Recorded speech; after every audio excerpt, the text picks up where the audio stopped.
You're a hot.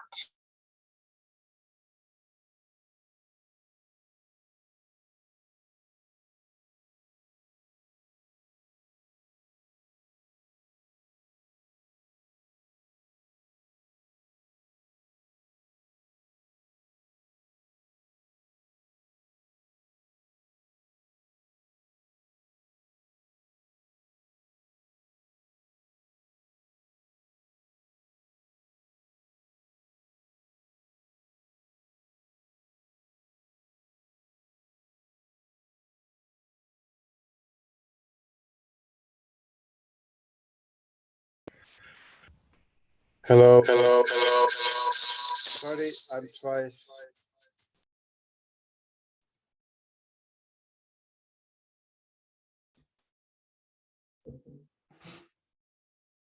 You're muted, Tees. I know, Sam. I was just texting you to wake you up. And then I saw the room open.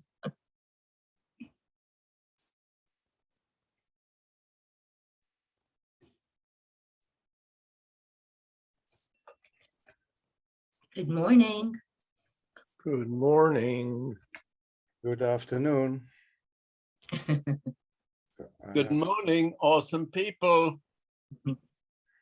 I'm still double, so I have. How come awesome and awful are antonyms? How come? Yeah. They should be synonyms, you would think. Who invented all these these definitions anyway?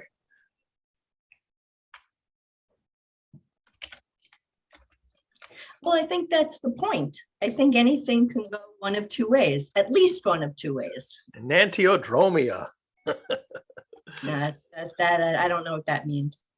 Cleave, cleave is either to join or to split. It means both. But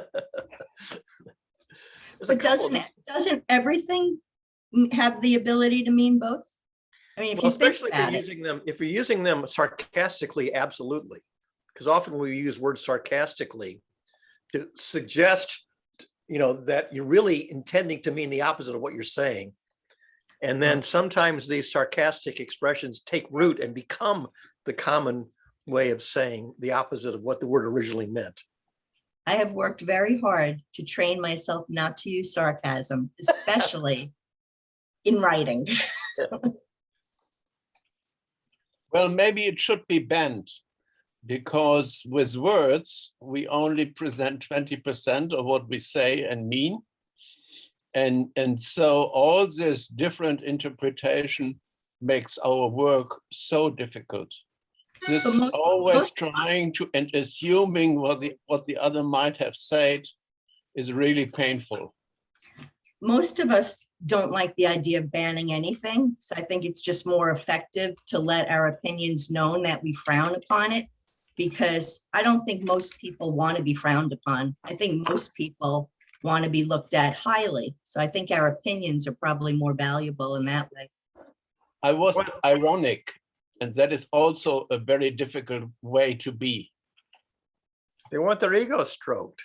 They want to be told that they're absolutely correct on everything and marvelous and brilliant and insightful, even when they're not.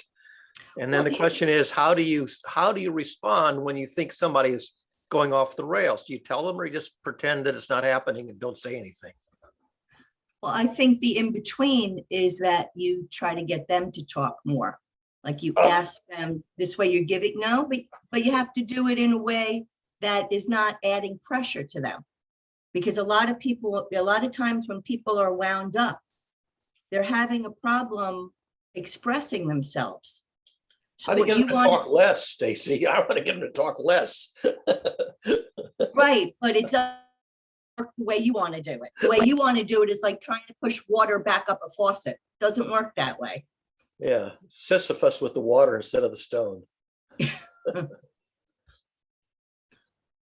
What I just wanted to say is, especially when we're talking to people that have different languages as their primary, that's especially when we should not be using sarcasm or irony, because it won't come across. Yeah, well, yeah. Sometimes I think that the only thing that comes across are stories, Palinoa, allegories, fables, parables. You have to translate everything into a fictive scene and create fictive characters and tell the story in a fictional world. And that's the only way to get through the filters.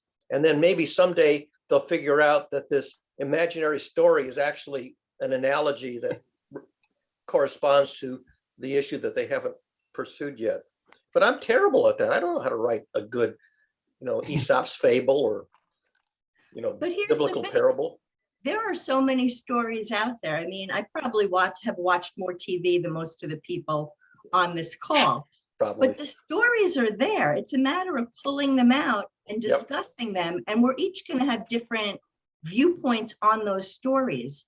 Yep. And that's okay too. And I know Tis wanted to say something before. You want to say it now, but you have to unmute your mic. Yeah, because I will tell a story, but it's okay. You don't want to tell it now. anymore? Not now?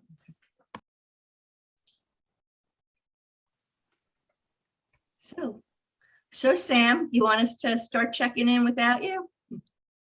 Did Sam say something before I connected? I don't know what his status is today. Let's see, he typed into the chat. Oh, be ready in 10 minutes. I see. Will be a few minutes. We'll be ready in 10 minutes. Sorry. All right, that's about 2 minutes from now. I have a question Oh, for no. Barry. Yeah. I am not really sure about stories and analogies and parables. Are they all living metaphors? Because a metaphor can be flat and frozen, but these stories are much, much richer, like a film. Yeah. Well, they could just be pure entertainment with no instructive value. The story doesn't necessarily have to have a moral. Many of them do. But you could just have a story that's just, pure fantasy, pure entertainment. And, it's just a pastime, like watching baseball. Just a recreational, pause. So it's more like a fairy tale.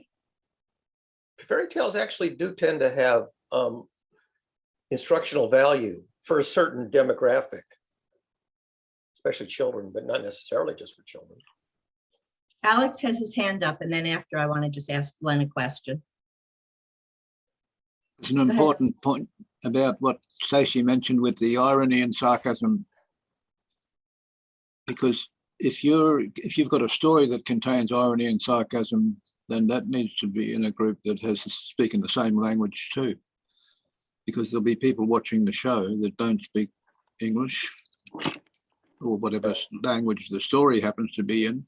And if the story contains allegories and things like that, they'll have to work it out themselves. Yeah, literary metaphors are lost on a lot of us, especially if they're literature from previous centuries, where we just don't get the poetic metaphors or the literary allusions. I lose a lot of those because I didn't study the humanities, so a lot of references to to material in humanities, I wouldn't recognize it unless somebody interpreted it for me. There's a word in English called weather, and it's got several meanings. So a person with a foreign language would understand this word weather means the raining or shining, rain or sunshine, storm or calm. But in English, there's other meanings for the same word. It's like this ditty that goes, whether the weather be hot or whether the weather be not, whatever the weather will weather the weather, whether we like it or not. Homonyms. Homonyms are the death of people for whom English is not their first language, and even for a lot of people for whom English is their first language. I constantly confuse N-O with no, K-N-O-W. I have found myself writing the wrong version of the word more than once, ever since childhood. So you see how difficult it is for aliens like me. No, I have an idea.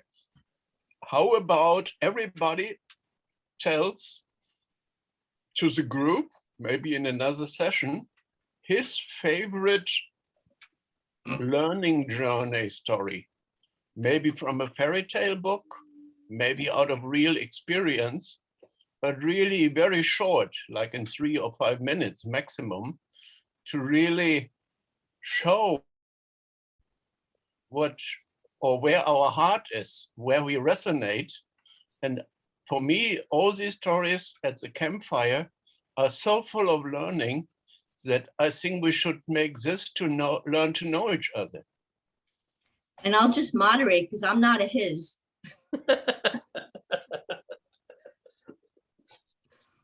I don't have a his story to share.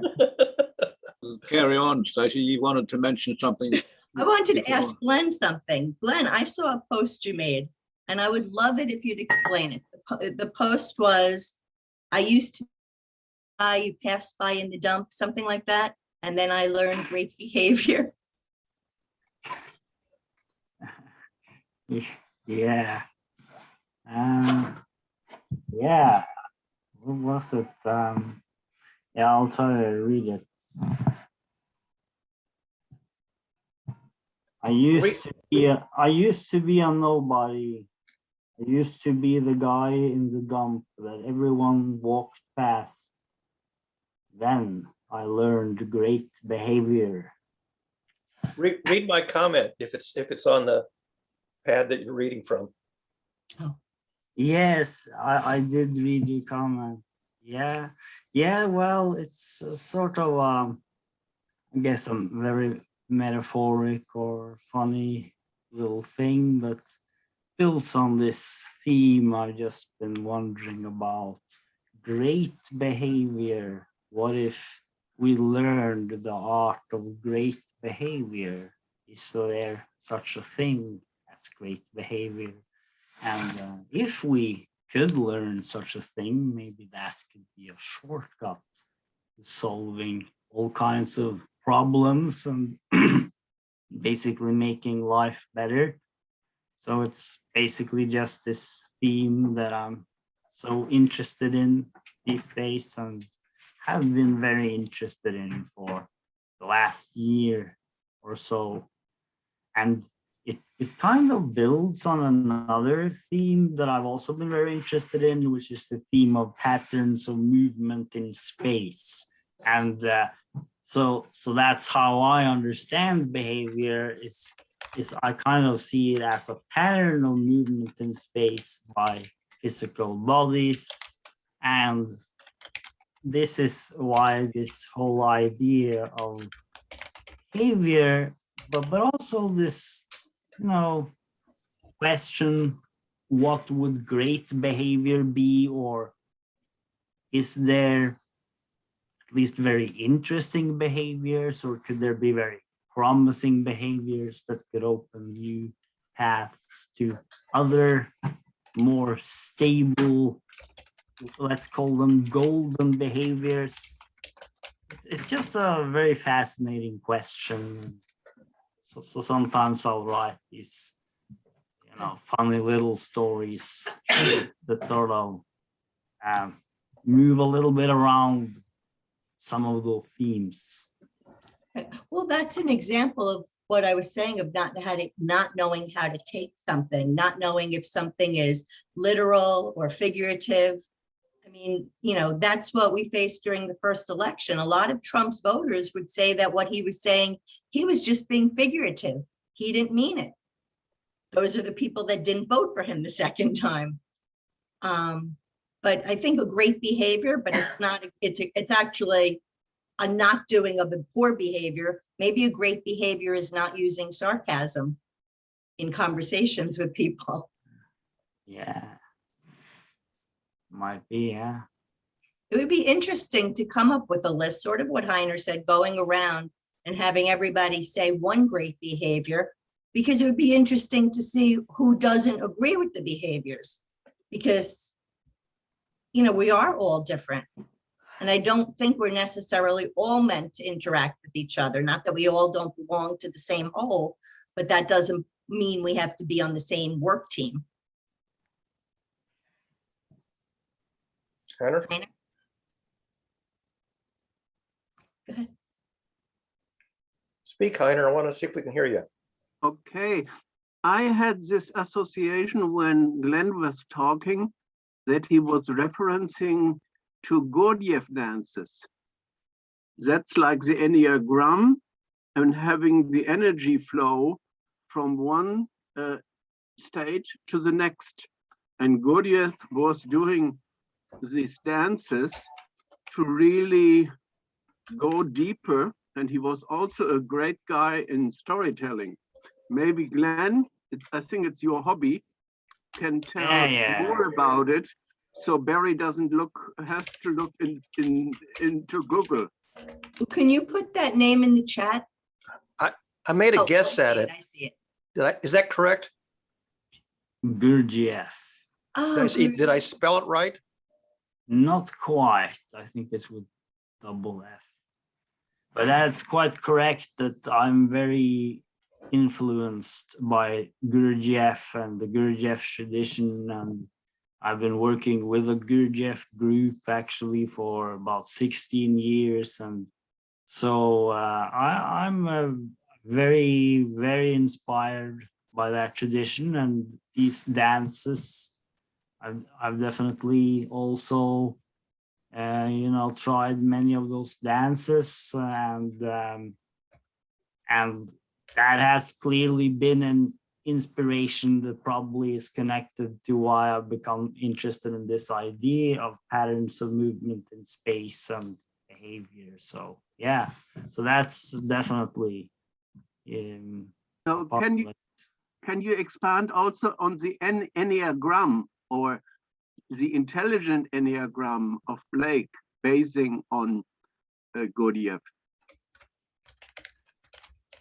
Well, that is a very, very big, complex issue where Gurdjieff had certain ideas about what he called the law of seven and the law of three as universal objective laws and laws of world creation and world maintenance, as he would call it. And one could say creative and harmonizing laws. And the Enneagram, according to Gurdjieff, was one of the many symbols that had been passed over between wise people over long periods of time that had been associated with a very highly developed knowledge, some kind of objective knowledge that have to do with these universal regularities.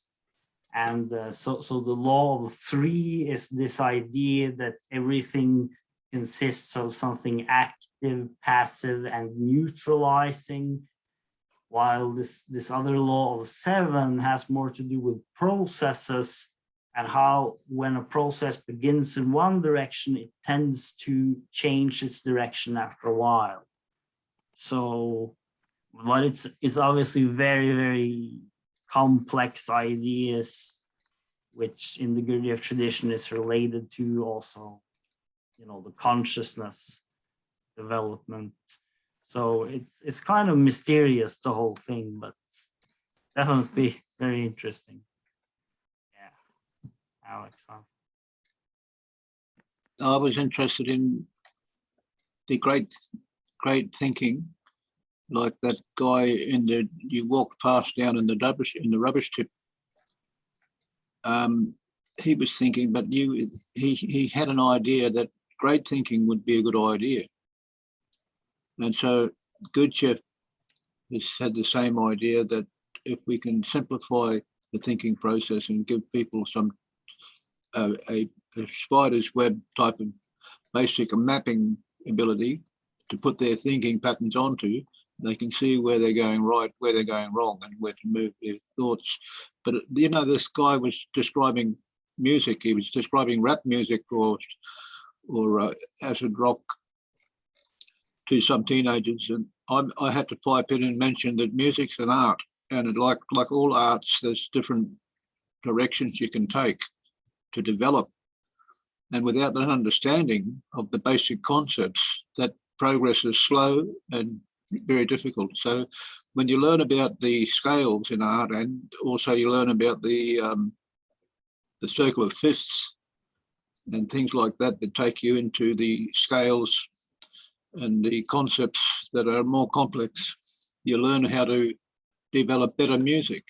You suddenly become more enabled, and there's more avenues opening up where you can find more harmonies and more styles and introduce more concepts and chord changes into your music and more complex chords that give you richer color in the music. So you're not just getting what you find at the bottom of the barrel, you know. You're thinking, your brain's starting to engage and think about the possibilities that are there if you have more experience. So this is an avenue that is not to be lightly brushed aside. There's new kinds of music. Yeah. I only mentioned it because a friend of mine is very deep into it, and Anthony Blake developed the Intelligent Enneagram. It's a big book, but what's behind is the emotional states and what your primary identity and energy and flow is different with different people. So there is a connection, and you're going from that state to that. And that is done in not only in dance, but you see it in syncretism research when schemers of traditions like Africans meet with South American candomblé and all these things with other cultures. They make something which is not allowed to bridge religions and belief systems and order systems. And we have it with the American Indians. They have the shield, but just with 4 cardinal directions, but also on various spheres, more and more knowledge they experience. And that to project in time is actually a very interesting subject, but I don't want to go deeper into it, but just give you an idea how they even bridge it now to colors and many other things.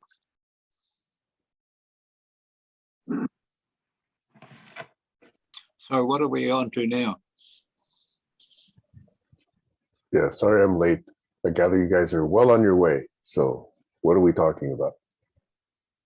Complexity versus simplicity, and the link between these two things that give us the richness of, you know, life, conversation, and diversity. It started with a question from Stacy to Glenn to state something that he had written. Cool. About behavior. About great thinking versus mediocre thinking. I'm glad you guys are talking about thinking at all. That was another very interesting post about thinking, which we wrote. Several people wrote things. No, we spoke about energies and dancing and floating between the states. And that is, it is always natural to either go downscale or upscale.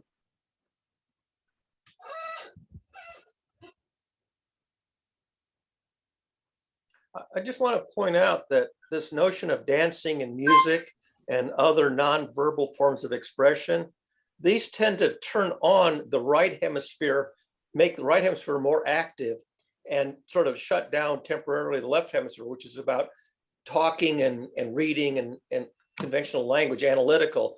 So I think it's really important. People tend to be lopsided, they either dominate the left hemisphere or they dominate the right hemisphere. And so you want activities that sort of redo the balance, so you can spend more time energizing the lazy or the inactive hemisphere. So dance and music and art, poetry, other things like that tend to empower the hemisphere that's sort of idling most of the time. It's sometimes offline. Dreams. There was an interesting story about dreams, that things happen in your dreams that simply don't happen when you're awake and doing, you know, conventional kinds of thinking, analytical reasoning.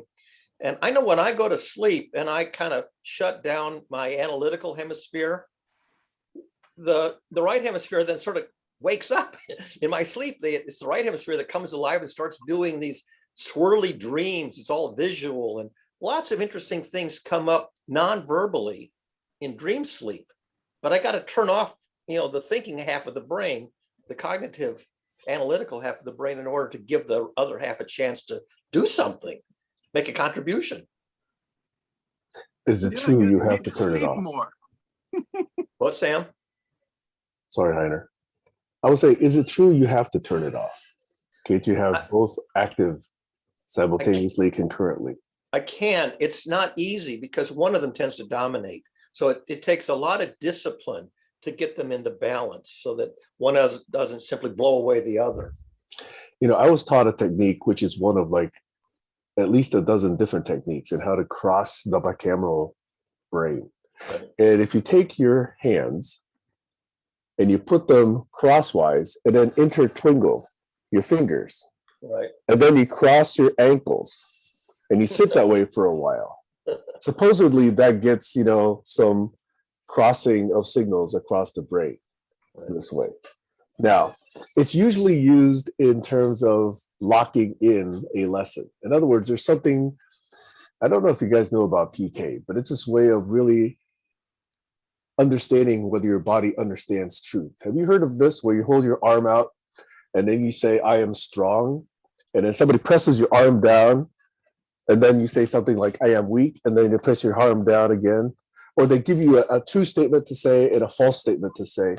And more often than not, there's a high correlation with your strength when you say something true, and when you say something that's false, you actually are not as strong in holding out your arm. And this is actually testable. So if you've learned a lesson like that, and I've learned this through, I'm going to remember the person's name and I'll give her credit for it. But then she says, once you've learned something like that and really internalize it, then you lock in that lesson by intertwining your fingers and your ankles and just sitting there for like a minute, and just letting your brain just sort of assimilate that lesson.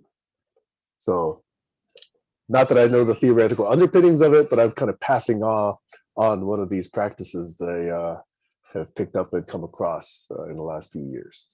Stacy, do you remember yesterday that Doug prompted you to hold your arms out towards the end of the session?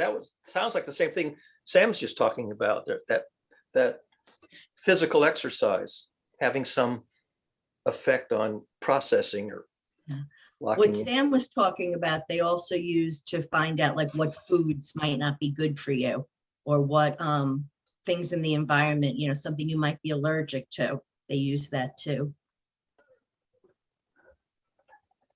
I think in medicine it's called lobotomy. So they've been cutting here the connection between the right and the left. And we have to be aware of that in the way, as Einstein said, not everything that can be counted counts, and not everything that counts can be counted. That is really how we really bridge the polarities. I know I several weeks ago brought up the series of lectures from Robert Sapolsky, who discusses the biological underpinnings of human behavior. And I started, when I first came across his lecture called The Biological Underpinnings of Religiosity, Why People Get Religious. And he defined a schizotypal personality, which is not quite schizophrenic, but it's on the way there. And it describes how various different social shamans exhibited schizotypal behavior, particularly severe forms of OCD. And that's why in certain religions, there are so many, like 600 different practices, I believe he cited in the Jewish tradition, about what foods you can eat and when you can eat it and how you have to prepare it and how you have to use your knife and, certain times of day and all this sort of thing. And only schizotypal OCD people can remember all that stuff and hold it, with some importance. So I really, really recommend the Robert Sapolsky lectures on human biology and human behavior. They are fascinating and very illuminating. I have a hypothesis, which I'd love to be able to get more information to test, that religious thinking, religiosity that Sapolsky calls it, or theology, I tend to think that it originates in the right hemisphere. It originates non-verbally. And by the time you get to the graduate level of theology, you can do analytic theology. You can reason about it with deep reasoning. But for most people, it's holistic. It's sort of seeing the big picture, but non-verbally. And that sounds reasonable. There's a chart on the internet. You can Dr. David Hawkins to find the scale of consciousness. And that relates to that theory that truth or falsity or truth is detectable by the strength of your muscles. When somebody tries to lower your arm, you hold your arm out, somebody presses on it to try and lower it. And whatever the concept or thought you got hold of in your mind at the time, whether it's true or false, will be dictated by whether or not that person can press your arm down. If they can't, it could be true. If they can, it could be false. And that scale of consciousness goes from 1 to 1,000. And one being a single cell, probably a very primitive organism, and 1,000 being a supreme genius spiritual master like Jesus Christ or something. By the way, I like that, Alex, but it doesn't really have anything to do with truth or falseness. It has to do with whether or not you believe something. Yeah. And whether you hold it as true. Important Whether you believe, distinction. yeah, but what he discovered was that it works if the thing is actually true. If you believe something's false and it's not false, it doesn't work in the real world.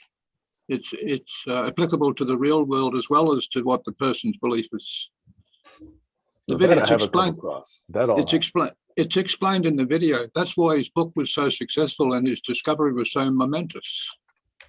Unless I missed Hawkins something. really believed in that. Hawkins really believed in that scale of consciousness. It wasn't That just that he number. believed it. He had a way to he found a way to prove it. It wasn't just that he discovered it or believed it. It's not just a belief. It's something that is repeatable with other people. And Can you send the link to that, Alex? It's in the chat. And have a look in the Quite chat. an You'll see interesting the scaling of guy to listen to Hawkins. the link's called The Scaling of Consciousness. And it's in the chat.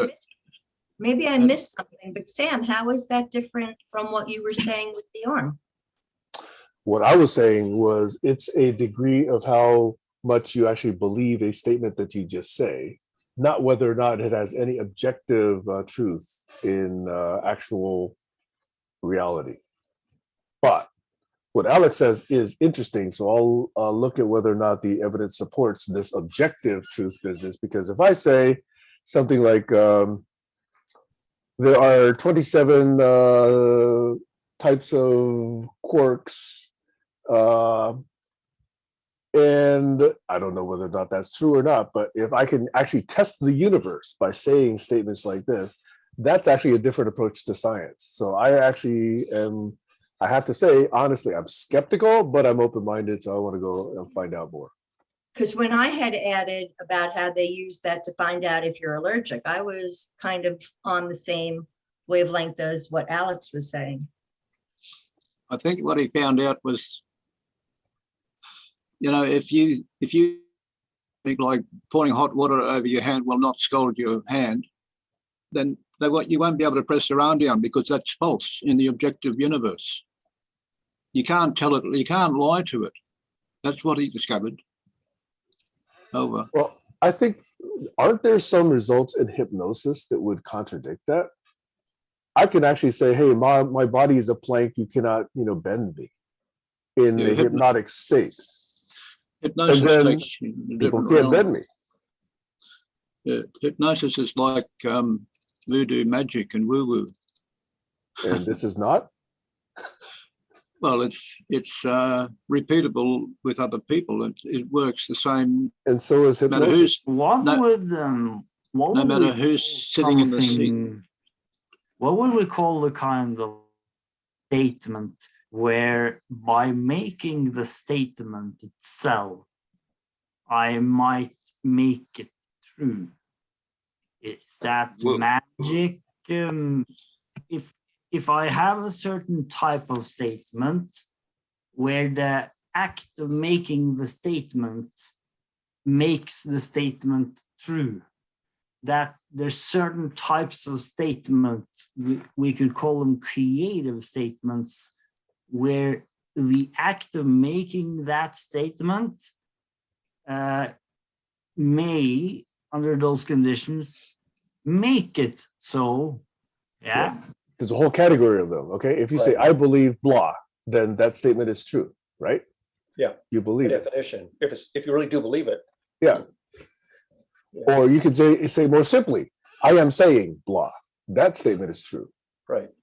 Yeah. I think what Glenn is talking about is what a lot of people believe, that words matter and how we say something matters because we are creating our reality.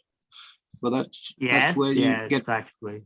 that's where you get the division between politics and science, because if you repeat a lie often enough, sometimes it becomes real to the people listening. The political beliefs are weak. But it But can I'm also talking, be creative. It can be, you can use language creatively, right? You can, by making statements Expert politics. kind. Yes, yeah, but it could also be like good affirmations, like positive affirmations. Clever, creative politicians. Maybe, yeah, wonderful politicians. no, but to your point, Glenn, I've never heard anybody argue. I mean, positive affirmations work. Yes, and I think that has something to do with magic. That would be real magic. If real magic would be anything, I think it would be that you understand reality well enough, and then you can say certain things in such a way that that way of saying it could in itself change reality in a beneficial way. That would, you know. Yeah. Yeah, what are you thinking, Sam? I'm saying, does it have to be magic? It doesn't have to be magic. Imagine the two wolves model of the human psyche, right? So one is actually having me be a good person. The other is having me say, hey, why don't you go out and create some mischief, right? So if I go and spend time with this wolf, okay, I'm going to be, let's say, more self-fulfilled. I'll feel good about myself. I'll feel like I'm contributing to society. If I'm doing this, it's like, okay, I'm going to get drunk again. I'm going to go and create some havoc. I'm going to go, do some things I might regret later. So wouldn't that be already what you're talking about without any notion of magic? Of course, you don't have to call it magic. It would just be one way of framing it. We could also call it will, like a will to make a decision. This is a key point for me, because if you can explain something, and this is, I guess, what is it, Occam's razor? If you can explain something without a certain additional complexity, then why have that additional complexity? Whether it's a word, whether it's a new notion, whether it's a different model. In other words, why have complexity when the simple would do? So what would be the most simple, you think? The two wolves is one model. Now, obviously, that's still a model, okay? But it's a simpler model, and people can think of that and apply that to themselves without this notion of magic, which is really, really, going to bring in a whole new world of other stuff. Okay, wait a minute. So what if we have a complex situation that we don't fully understand? Isn't the simplest approach that we could just create the reality that we would want? Yeah, absolutely. That's really simple, but simple is difficult. I'm not saying simple is easy. I'm saying simple is less complex. In other words, the model doesn't need as much infrastructure, superstructure, whatever. Here's an example. You say, I believe in pragmatism. I believe in pragmatism because if I do the quick and dirty thing, I believe it works. In fact, I have evidence that the quick and dirty thing works in the short term. Now, maybe in the long term, the downside will come and bite me in the tuchus, but you can say, I believe in pragmatism because you haven't got the evidence over time that in the long run, it's not such a smart thing after all. You pay for it later. And yet over time, that is an accumulation of more evidence. Yes, and that's the point, is evidence can be short-term, which can reinforce a belief, But then over the long term, you may get evidence that says, oh, that wasn't such a smart move. That was really foolish. I know Alex has his hand up. Yes, because the simplicity of waiting for the moderator to call your name when you've got your hand up improves the conversation flow. Instead of just raising, because you've got your hand up means you can butt in. It doesn't work that way. But you know, the complex universe is getting more complex, and that's a simple fact. Over. Huh? Complexity increases. The entropy of the universe, as time goes on, more things collide and complexity increases. More minerals combine in furnaces like suns and stars, and galaxies and supernova and neutron stars, all sorts of things. Is Complex. It was simple to begin with, right? is complexity measured by entropy? Well, I didn't think so. Was the universe? Entropy is something that gets higher or lower. It doesn't exist as a thing by itself. It's a state of matter. It's like saying water. Water is not water. Water is hot or cold. That's the temperature of the water. No, water is water. Yeah, but the heat of the water is not the water. The heat Heider's of the water. got his hand up for quite a while. Heider's had his hand up for I want to finish the statement. The heat of the water is the temperature. Like the entropy of the universe is not the universe. It's the something of the universe. Yeah. Over. I just cited not everything that counts can be counted. And that is for me, I had that a couple of days ago with Barry, the central issue between our science and cultural systems. I look very much into the cabinet of curiosity. We call it Wunderkammer or art chamber. And there, these cultures 300 years ago in Renaissance were triggering not the mainstream of the Gaussian bell curve, but they looked into the odd, the impossible. And through that, they triggered new forms of revelations and innovations and well-packed new questions. What we are doing now is totally the opposite. And you see it in Google. And there you have questionable expertise, and everything which is not mainstream is not on your first pages. So it's about ranking and quality of what cannot be measured, and we cannot give a number to, but it might be very, very important. Alex said something interesting there, that the complexity is increasing. So this is an idea it's often mentioned, and then to have a simple approach with Occam's razor.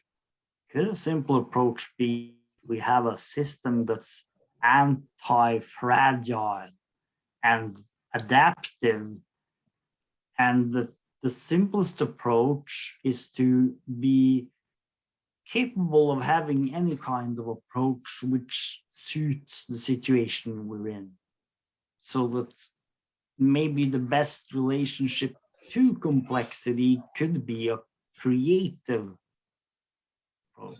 I think that's a very interesting question, whether, yeah. I know Barry's had his hand up for a while, so I Barry. just wanted to go back to the question that Sam raised about the connection between entropy and complexity. There is a connection. I don't think they're identical, but the more complex a system is, the more work it's going to take to reduce its entropy. So if you have a system that's out of order and you want to diagnose it and remedy it, the more complex it is, the harder it is to diagnose it, analyze it, and do the work to bring it back into an orderly state. So reducing entropy is a function of the complexity of the system you're working on. If you've got a 1,000-piece jigsaw puzzle, it's going to take a lot more work to put it in order than a 100-piece jigsaw puzzle that's out of order. That's stating the obvious. Exactly, it is obvious, but that's the point. The point is, how do you relate complexity to entropy? It's not a direct correlation. Okay, Yeah. Because here's my point. If you do the extrapolation, okay, which is what a mathematician might consider, okay, if you take it out to year infinity, where everything's now at what, 3 degrees Kelvin, okay, is that a complex system or is that a simple system? To me, that looks like a simple system because basically everything is uniform. So there's very little dynamics able to change anything in any of that plasma or whatever you want to call it. So to me, it looks like a very simple state to be able to characterize. Whereas the formation of the universe, the initial seconds of cosmology, and in fact, the current state of things, where we're not at 3 degrees Kelvin everywhere, okay, that seems to be much more, it takes more bits to characterize it. That, to me, looks like more complexity. So it's Yes. it's not a simple conclusion for me to say that, well, entropy just increases complexity. To me, that does not ring true. Not the least of which is, as entropy increases throughout the entire universe, there are locales which get more ordered, such as living beings, cells, certain civilizations, etc., while overall the system around it is still increasing in entropy. There's still certain locales around it that are getting more and more ordered. That's the miracle of life.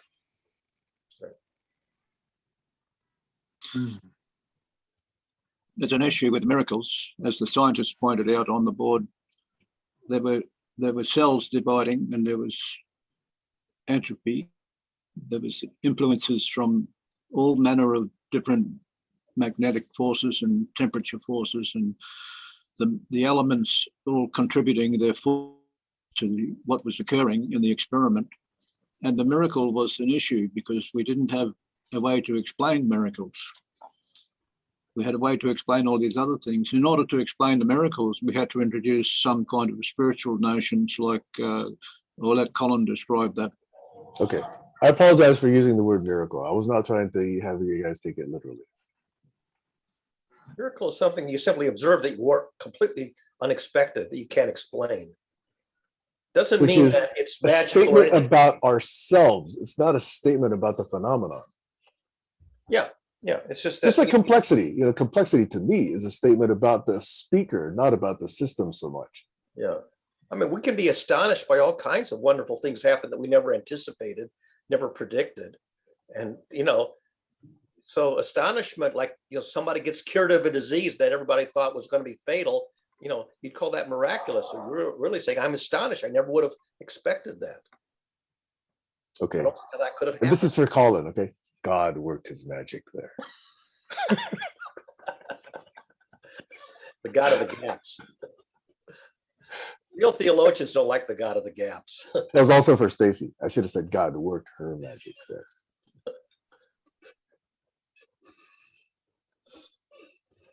I just think that sometimes things aren't that clear because of the complexity.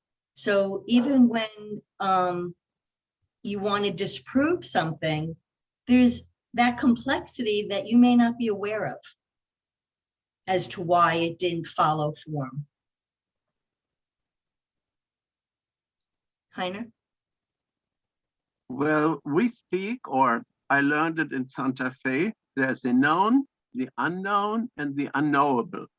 So who is pulling the strings of the magic?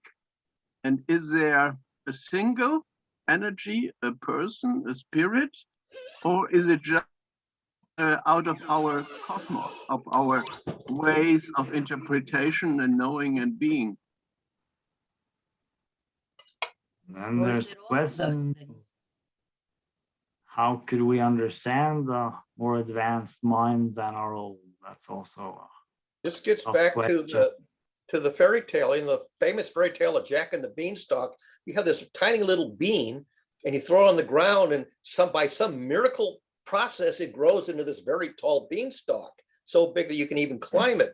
Now, if you're a child and somebody gives you a little bean, you don't have enough knowledge of biology to believe that if you throw this on the ground, it's going to magically turn into a giant beanstalk. And yet, once you study, sophomore biology, you go, oh, now I get it. It's not magical. It's not mystical. It's just biology, because there's this little instruction set inside the bean that knows how to take the energy of the sun and the water and transform it into a really complex system. It takes a lot of energy to do that from the sun. You all have your hands up. I didn't Somebody see. moderate. I don't know who got. I'll just ask a simple question, okay? And the simple question is for Heiner. What or who says what is unknowable? The guy who spent his whole life trying to figure it out. Excuse me, I did the question acoustically. Who says it is unknowable? Yeah, who or what says something is unknowable? Well, it depends on the order schema or the cosmology. If you read Carl Sagan, if you are a two-dimensional flat world being, and then sometimes a spiral or a ball enters into your cosmos, you will have different interpretations. So it depends on your state and the realm of your being.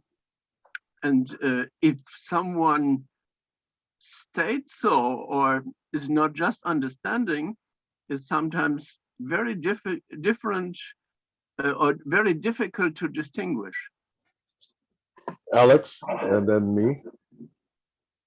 As a clockmaker, Swiss clockmaker, he understands the mechanics and makes beautiful clocks, very complex clocks. And if you show him a very simple clock, very basic clock that a child would think was complex, he would think was simple.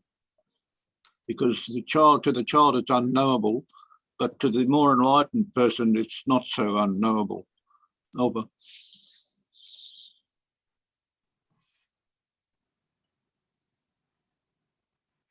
You asked about what's unknowable. Here's a good question. I wonder what Sam would think.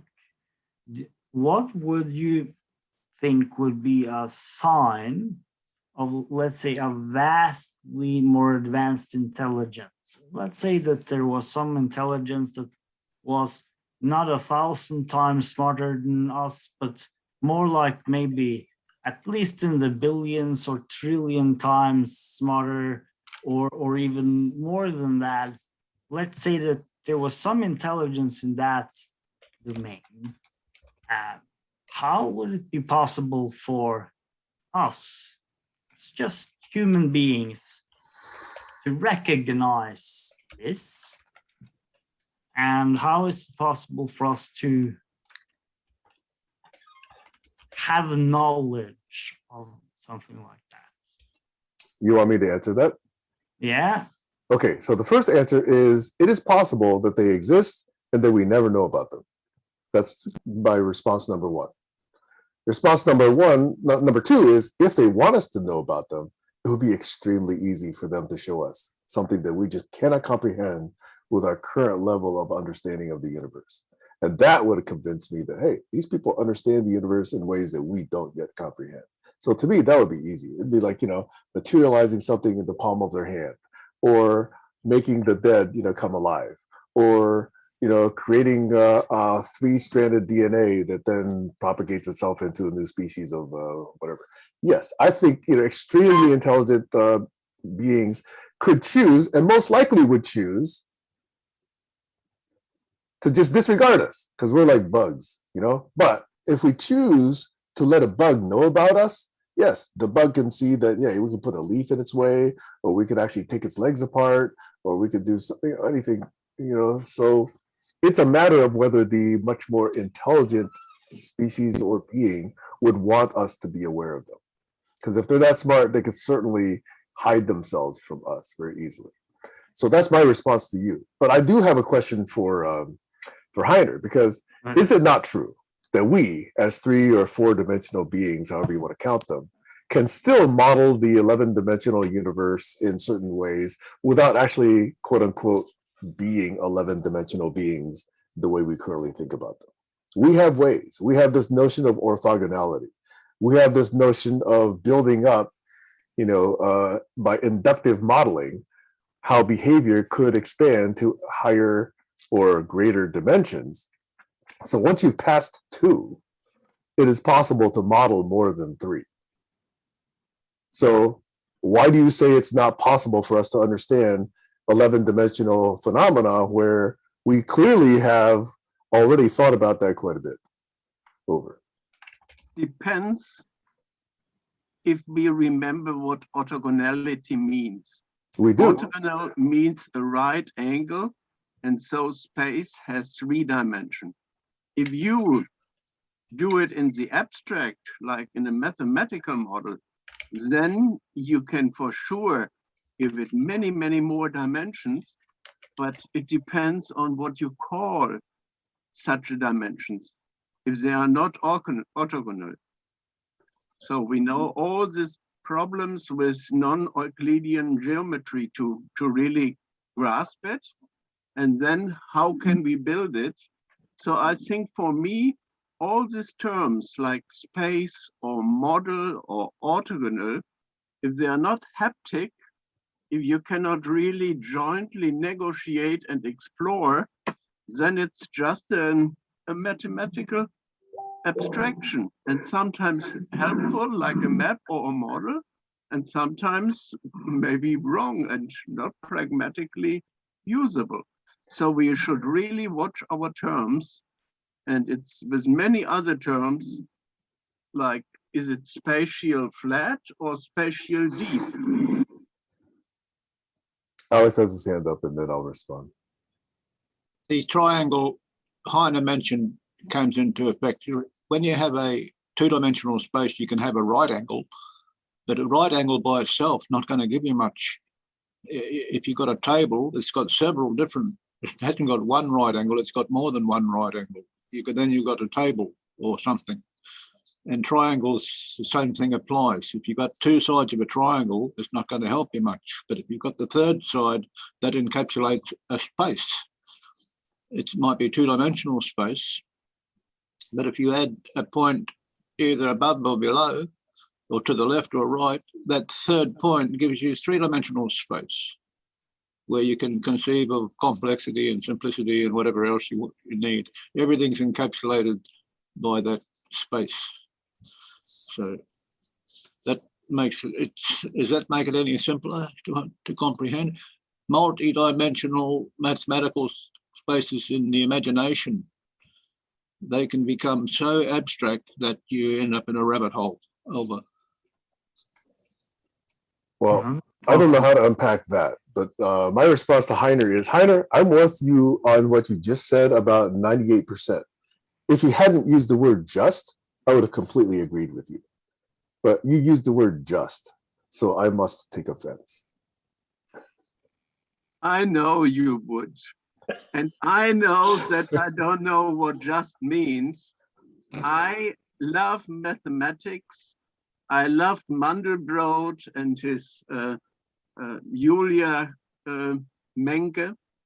Julia, I don't know the term. Julia said. So with his set, we tried with these fractals of Mandelbrot to show them in 3 dimensions. But if you do it in more than 3 dimensions, it's very hard to build and explore and negotiate whatever you put in your formulas.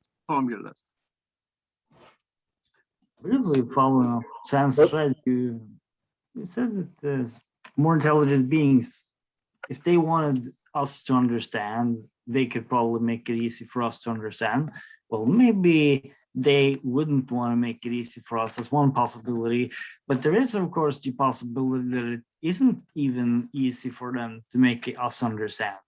Because would it be easy for you, let's say, to make a very, very small vehicle inside your cell, inside of one of your cells, understand something about how that vehicle should behave? Well, in some sense, you are immensely smarter than that vehicle. In a different sense, that vehicle's involved in something that you have no relation with whatsoever. So let's say there are these other minds or other intelligent life forms which are just so vastly different from ours that we wouldn't even know whether we would call them more intelligent or whether we would just call them mad, maybe, or we wouldn't have any concept of that. Wouldn't that kind of thing perhaps be unknowable if we're trying to translate it into the human concepts, and the human concepts are based on all experience on planet Earth and the conditions we live? But if maybe these other life forms are just so strange compared to us that we can't recognize them, and maybe they can't even recognize us. I mean, that's also seems to be an example, something that it would be, yeah. To me, that seems, shall I say, unlikely, because we have ways of observing across, I believe, something like 98 orders of magnitude, if not 77 or whatever it is. Okay, whatever the number is, from the smallest, microparticles or nanoparticles or subatomic, quantum particles, all the way up to cosmologic structures like strands that span billions of galaxies. So we have ways of observing that I believe would catch almost anything that would exist. Okay, now whether or not we can interpret that behavior is a different matter, but we can certainly observe.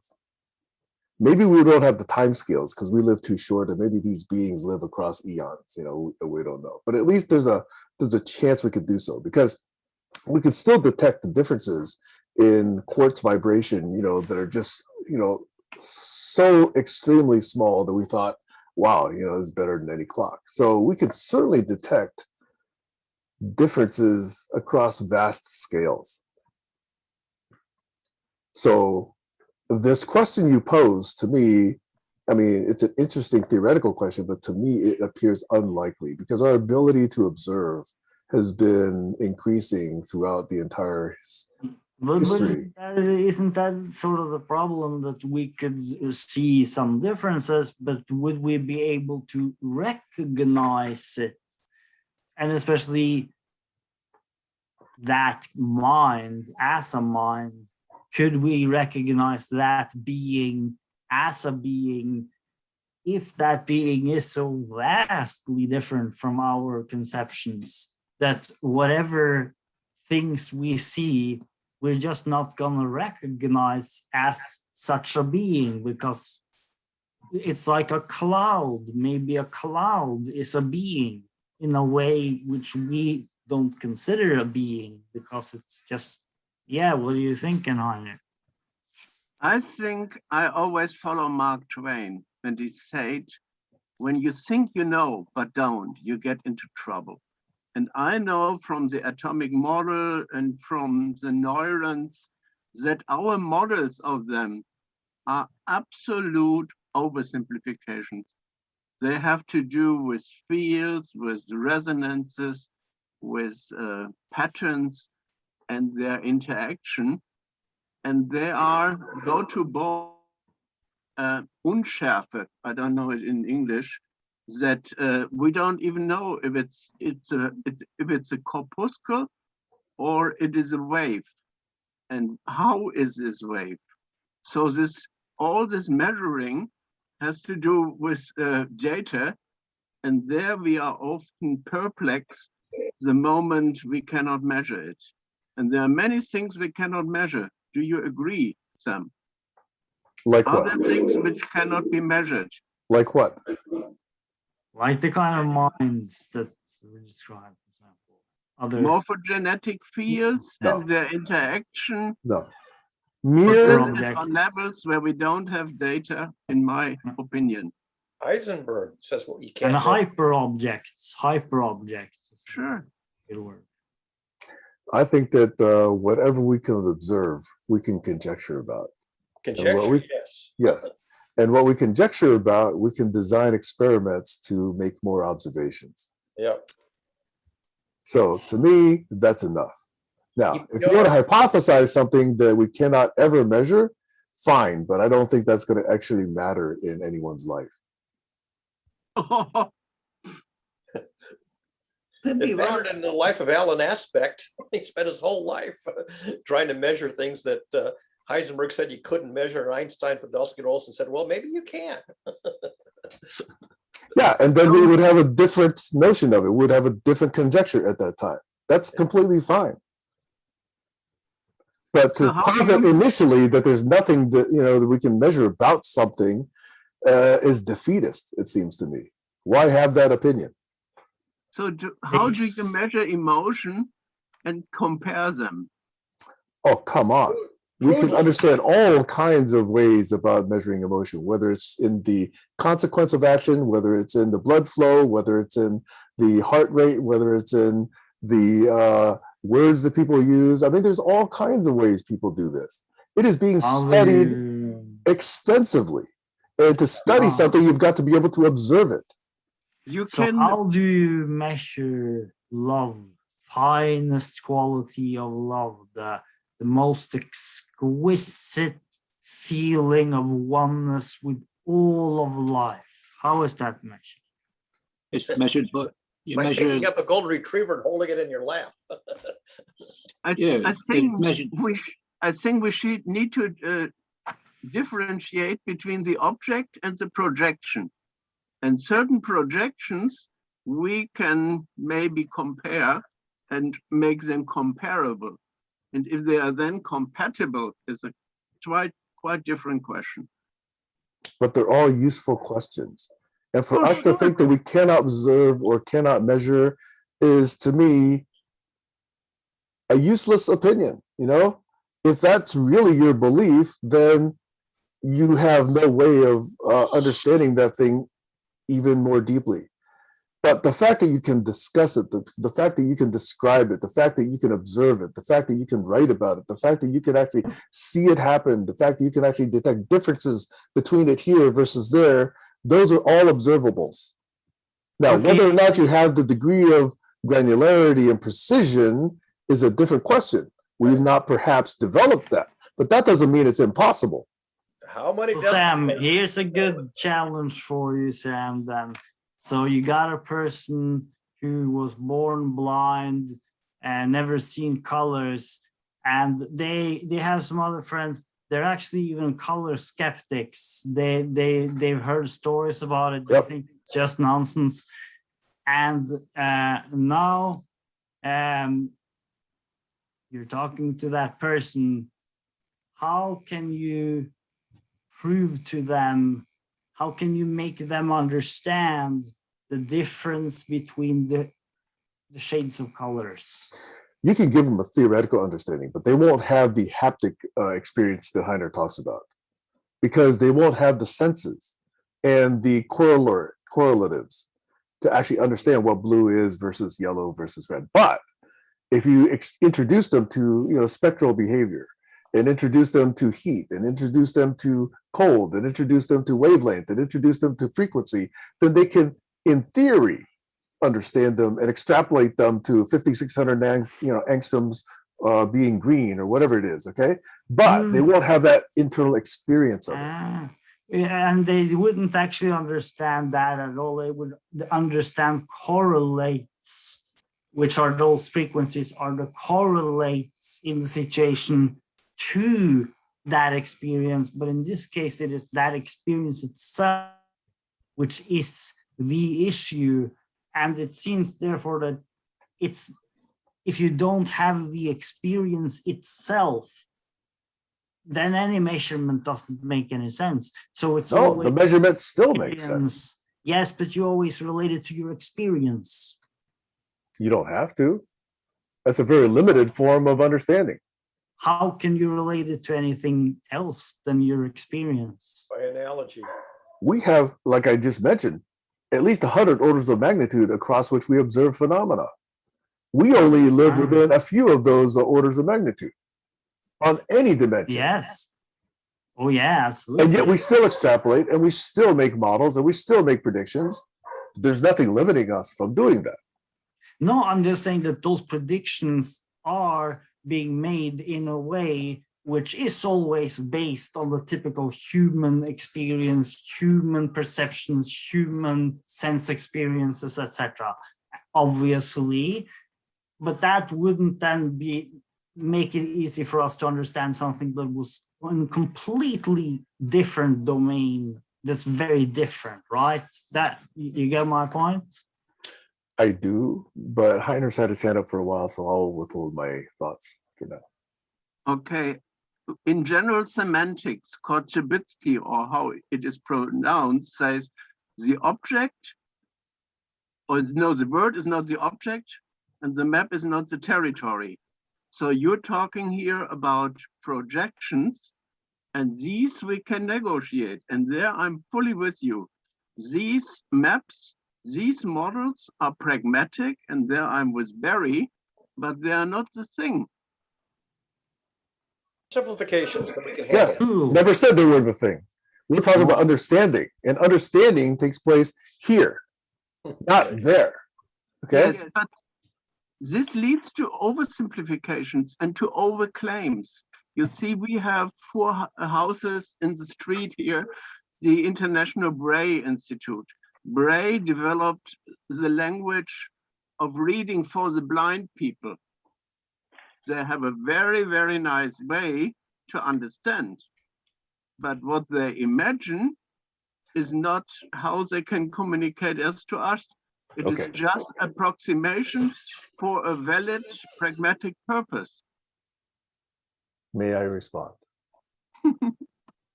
Heiner, in my view, what we're trying to do by observing more and understanding more is to eliminate exactly what you just said. What we had in certain forms of very simple understanding were gods. We had the god of rain, we had the god of thunder, we had the god of crops, we had the god of whatever the heck it was, okay? And that was an over projection. It was too simple. It was an extreme simplification of what people observe. Now, what we're doing in the few thousands of years since those notions came about is we're understanding a more responsible way of making those interpretations and understandings, and therefore predictions and projections. We're making more careful projections now, rather than saying, oh, the god of crops will take care of us. So to me, we're going exactly the other way. We're going from an extreme position of irresponsibility to a more responsible one, a more understanding one, a more insightful one. That's what we have done in the last several thousand years. And if we continue to do that, that to me looks like progress. Now, on the other hand, we have had in the last few decades a resurgence of disdain for observation and truth and science. And that is what threatens this particular species. And the more woo, and I'll use Colin's word for it, as in disdain for science, disdain for thinking, disdain for critical modeling, disdain for truth, then we allow our species to be governed by stupid people, by people who don't really observe the universe, who just want to exert power and just, act on their own. And that will bring about our demise, not science. It will be this irresponsible position of demagogues and people who disdain truth. That is the problem. And that's why I'm being very forceful in this statement here. Okay, we're going the other way, Heiner. Over. I got a good question. Heiner, you're on mute. Heiner is muted. A good question. And Alex has also had his hand up for a long time. Yes, but just I try to answer and I have to leave. No, it's a pity. It's a tough world we live in. You see, there is a chaos pendulum. If you have more than 3 independent bodies and they are interacting, then 3 is a critical number to chaos. And then how they react, we mentioned with Barry before Poincaré, it's very, very important that we have more than a 3-party or 3 people law. It is chaotic. And so to predict, you see, I'm in these discussions with weather and climate the last 40 years. Even our weather forecasts are very, very bad when we go into summer. So I believe that mathematics and engineering are very important. I'm more an engineer than an artist, but let's try to be tolerant and have many gods and not just one God, and try to be respectful, not tolerant. So this is it. I have to close my window, but I listen a moment. I will choose to disagree. I've got to go soon too, but I want to point out the measurement of love is done by calculating the degree of joy it brings to your heart. Yeah, and And I'd like to get Colin to expand on his agnotology concept. I don't know that word. agnotology, that was an interesting one. Yeah, I just learned that word. I might have heard it before, but it really hit home last night. Watched a documentary that I posted, I think, in the banter. And as a footnote to make case in point, the tobacco company was one of the biggest examples of some who didn't. I'm speaking towards what Sam had said. He's worried about we're going the wrong way. I don't know if you guys can hear me. I'm on this weird headset. We can hear you. Okay, so Sam said we're going the wrong way, but the worst insidiousness is not just the ignorance and stupidity, but it's when it's malice. And the tobacco company actually used science against science. And there's a whole new thing that, the word I think got coined in 1995, agroecology. It's the social science of misinformation and malicious, profit-driven motive to manipulate the system using science and misinformation, I think. And, Noam Chomsky's been on that for quite a while. And it's the essence of a fair conversation, is to be able to identify when it's not a level playing field, or if you're not in the right container format for the conversation. Heiner's talking about a very specialized diplomatic role. I don't play a diplomatic role. And if I had to, I would definitely, pack a different suitcase. So maybe I could be more diplomatic, but the truth is not diplomatic. Science is not diplomatic. And the corruption, when you take something pure like science or money or language, and you turn it against it, by redefining terms and truthiness, and, basically it's shenanigans and, malarkey, to use the president's word. So anyway, it's the bullshit game. It's worse when they use the powerful tool against itself. And I think that was the theme in The Green Mile. That was one of the worst things I saw, when that man used one child's love against the other one to commit a heinous crime. So it's that kind of malevolence that, we really got to watch out for, because it's the one that gets funded, apparently. Glenn, then me. Yeah, we come on topic that I think is really interesting, the topic of science. And I have this understanding of science as kind of social endeavor that humans do, where they share information and they share true facts and they share measurements and they share observations, and then they build hypotheses that try to make predictions in order to learn about regularities and laws of nature and such. And then entire theoretical frameworks are also created.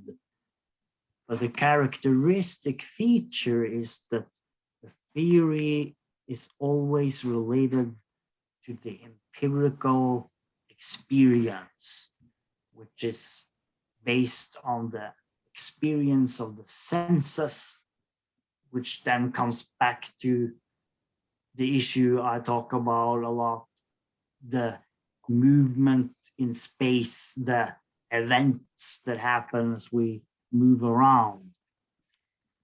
And then it's occurred to me, because I studied philosophy of science for some years ago, for a little while, and it occurred to me that real science in this sense hasn't really existed yet in the world, but there's existed some systems that have done some things that are similar to this, and where there's various measurements that happen, but where the larger context has also been with things like, for example, disciplines, academic disciplines, as well as budgets, as well as profit and seeking entities, which then are based on other concerns than the search for truth,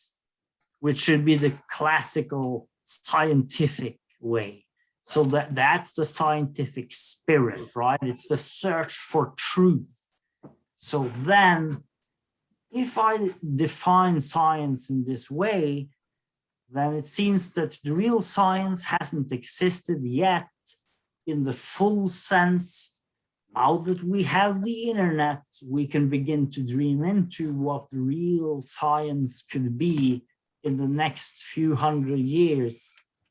And now I want to throw out this question to you on the basis of this understanding of science. That question is, what is the science of the good life? What is the science of having a high quality existence, of living a kind of life that works well? Does that science exist? What is the closest to it? And if it doesn't really exist, what would that be? The science of the good life. So yeah, that's a question I'll just throw out. Okay, so I'll claim a turn because my hand has been up, okay? And I'll answer your question second, okay? But first I wanted to go back to this other observation about society, okay? And I'm gonna do some more extrapolation and basically amateur anthropology here. If we were still, let's say, devoid of most of our technology, like we were 10,000 years ago, and we're basically trying to eke out an existence in a cave or, you know, in a jungle, basically every individual had to learn quickly what berries to eat, how to, you know, scrape bark off trees, how to build a nest, you know, how to perhaps make a fire, right? Every individual just about. Because if you didn't, you're going to die and you wouldn't be able to, reproduce. Now, if you move forward to just a few hundred years ago, because a lot of technology has evolved and certain smart people created these technologies that were scalable. Now, you've got a few people who create engines that produce massive amounts of energy. You got people that can make huge apartment buildings. You got people that can make all kinds of transportation devices. And not everybody is at every moment now eking out an existence. So they're more like enjoying leisure time. They're watching TV. They're, you know, buying a handbag that's cost $300. You know, they're watching movies. They're not really concerned about their existence. So testing their knowledge. Testing meaning if you know, you live. If you don't know, you die. Testing one's knowledge is not part of everyone's daily life these days. And that, unfortunately, has led to a deeper disdain and unappreciation for truth and science, because most people don't have to. It's provided for them. And we have a society that more and more, because of our technological advances, fewer and fewer percentage of people actually build these systems and maintain these systems that keep alive billions and billions of people. So more and more of these billions and billions of people don't have to understand science, don't have to understand engineering, don't have to understand observations about the universe. And so therefore their leisure time says, I don't need to know science. I don't need to know math. I don't need to know chemistry. I don't need to know biology. Life is fine. And that's why we have a society right now that really doesn't understand and appreciate truth. They've got a life that works just because of habit, not because of truth. And that, if we allow it to take hold, is our demise. We've created such a successful system, but most people don't appreciate it. And yet, those are not the people that created it. The people that created the systems were the ones that understood heat, that understood energy, that understood electricity, that understood concrete, that understood biology, that understood, cell structure. And that is what has kept billions of people alive. Those are the people that created vaccines. Those are the people that, got rid of certain plagues. And we have a society right now that does not appreciate that. And if we don't turn that around, we're fucked. Because they control governments, they control funding, they control what scientists get their, equipment and get their funding, because they're in the power game. They're not in a truth game. And if we give up the truth game, we deserve to die off. We've got to let some other species, whether it's some, hybrid form of spider or something, have their turn. But it ain't us if we're going to be this bleeping stupid. And that's why I really do want to stand strong against all of these different quote unquote schools of thought that now talk about my truth,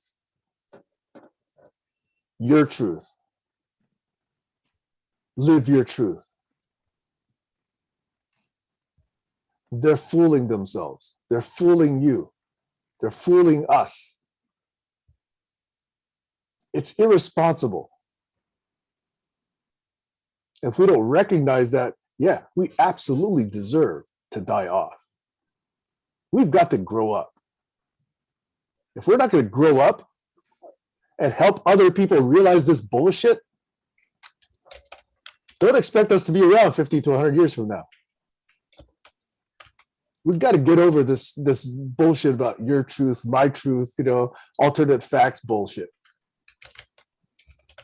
We've got to return to the real activity here, which is really understanding what it means to survive, what it means to thrive, what it means to be resilient, what it means to be in concert and coherence with nature.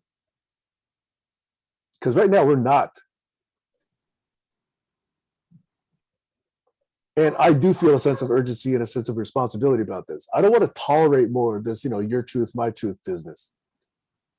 Okay, that's led us into this quagmire. And I speak of light workers. I speak of people that, don't even understand the crystals that they collect, that, have dream catchers, all over the place, if they don't understand that something is actually, doing something for them and they're just creating this imagined universe that they're living in. I'm very open to understanding that stuff, but nobody's actually explaining it. They just believe it. That's not enough. That's irresponsible. That's sloppy thinking. That's a disregard for the prefrontal cortex that nature took billions of years to give us. It's a gift. Let's fucking use it. Okay? Over. Sorry. And if we're going to use it, then what is the science of the future? What's the science of the good life? That was that question. Hello, Debbie. Sorry. Let me answer that question because I said I was going to answer that question, and then I'll Can you mute Heiner, please? I don't even see him. He accidentally unmuted himself. Okay. Let me see if I could do it. He's all right. He's muted again now. My response to you, Glenn, on that is, I do think that there are a lot of people thinking about this. Philosophy started as this, right? Philosophy was trying to figure out how do we live a meaningful life, okay? Not necessarily a happy one, but a meaningful one, okay? There's a science of the good life, which we could actually call wisdom. People have tried to pass on lessons about how to live life. We typically call that wisdom. Okay. So I think that's my short answer. There's a much longer answer there, but I would call it wisdom. I would call it philosophy. And that people have been thinking about for thousands of years over. Exactly. Stoic philosophy, for example. All right, there's an issue to deal with, and that is the survival of the species, because of the evolutionary theory of the survival of the fittest. When you have children that are born with severe disabilities and abnormalities, they generally die fairly young. And then we got clever and we started keeping them alive until they could reproduce too. And people with mental disorders can stay alive and reproduce. Whereas in evolutionary survival of the fittest scenarios, the weakest ones would die off. So somewhere along the line, a spanner was thrown in the works, and now we're evolving, but we're not evolving according to that survival of the fittest. We're evolving according to the theory of survival of the wealthiest, survival of the ones with the most medical equipment in hospitals, survival of the rich. So there's an issue to deal with there. That's part of the problems. Do we rely on who's lucky enough to be in a rich country or who has wisdom? Over.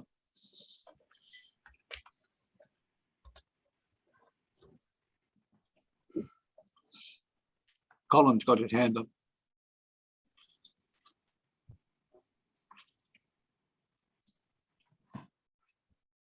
Sam's still got his hand raised too. And Colin, you're muted. He's not talking either. He's thinking. Yeah, I was just seeing if Sam was there. I was going to kind of go off of his there. It was a good sermon too. I loved it. It was a good one. Yeah. It was, but it goes to my engineering heart and not to my sociological studying heart, because, and I guess really the thing Heiner was talking about, I predicted, and that's what it's all about, models, predicting. So that's what we got. We got models, not the territory, forever.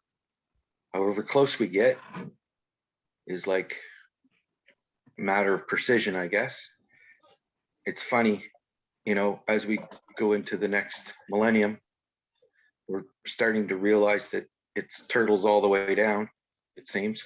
But anyway, we have to live at the scale where we're at. And one of the coexistence memes of the GCC is not engineering. Engineering is a tool like a hammer, and consciousness and money and language. In fact, language is the most important tool that we have, because it's what separates us from the other humans that we got rid of, I guess. And come to find out, we mated with some of them, so there's still some other human species DNA and sapien DNA, which brings me to the point, how many people have actually read the book Sapiens or knows about it? And actually has a comment about it, whether they think that it's plausible, the different scenarios. Not always the whys, like back 30,000 years ago, as much as the what. You know, you go back 50,000, 70,000 years ago, they say it was the Stone Age or whatever, whenever. But really, it was the Wooden Age. It's just that it didn't survive the archaeological digs. It's just the stone. So, you know, we know so little about what those cultures were actually like.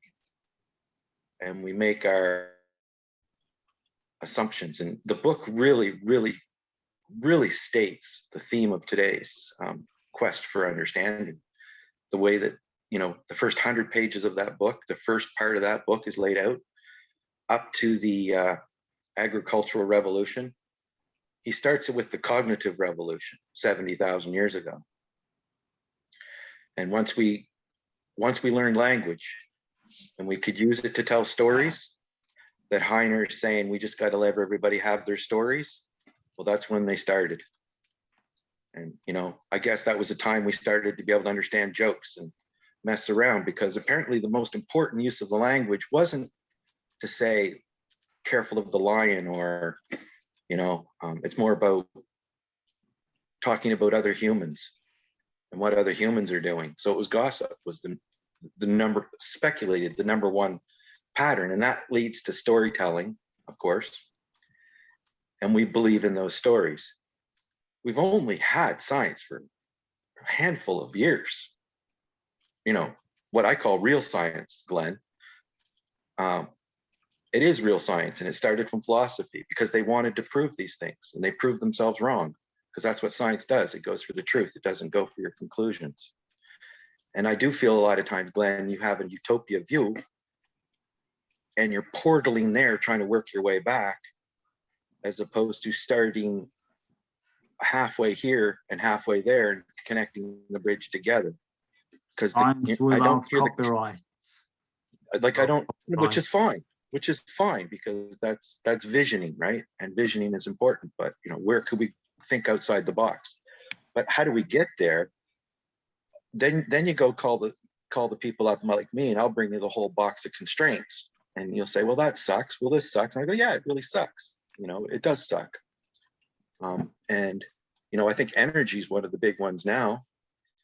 And to Sam's point, back at the time when we were hunter-gatherers, before we became, you know, a slave to wheat fields and built houses, and you know, wheat settled humans. Humans didn't settle wheat. But before that, we had much vaster diet, more stability, and we were actually smarter because we had to know more things, remember more things.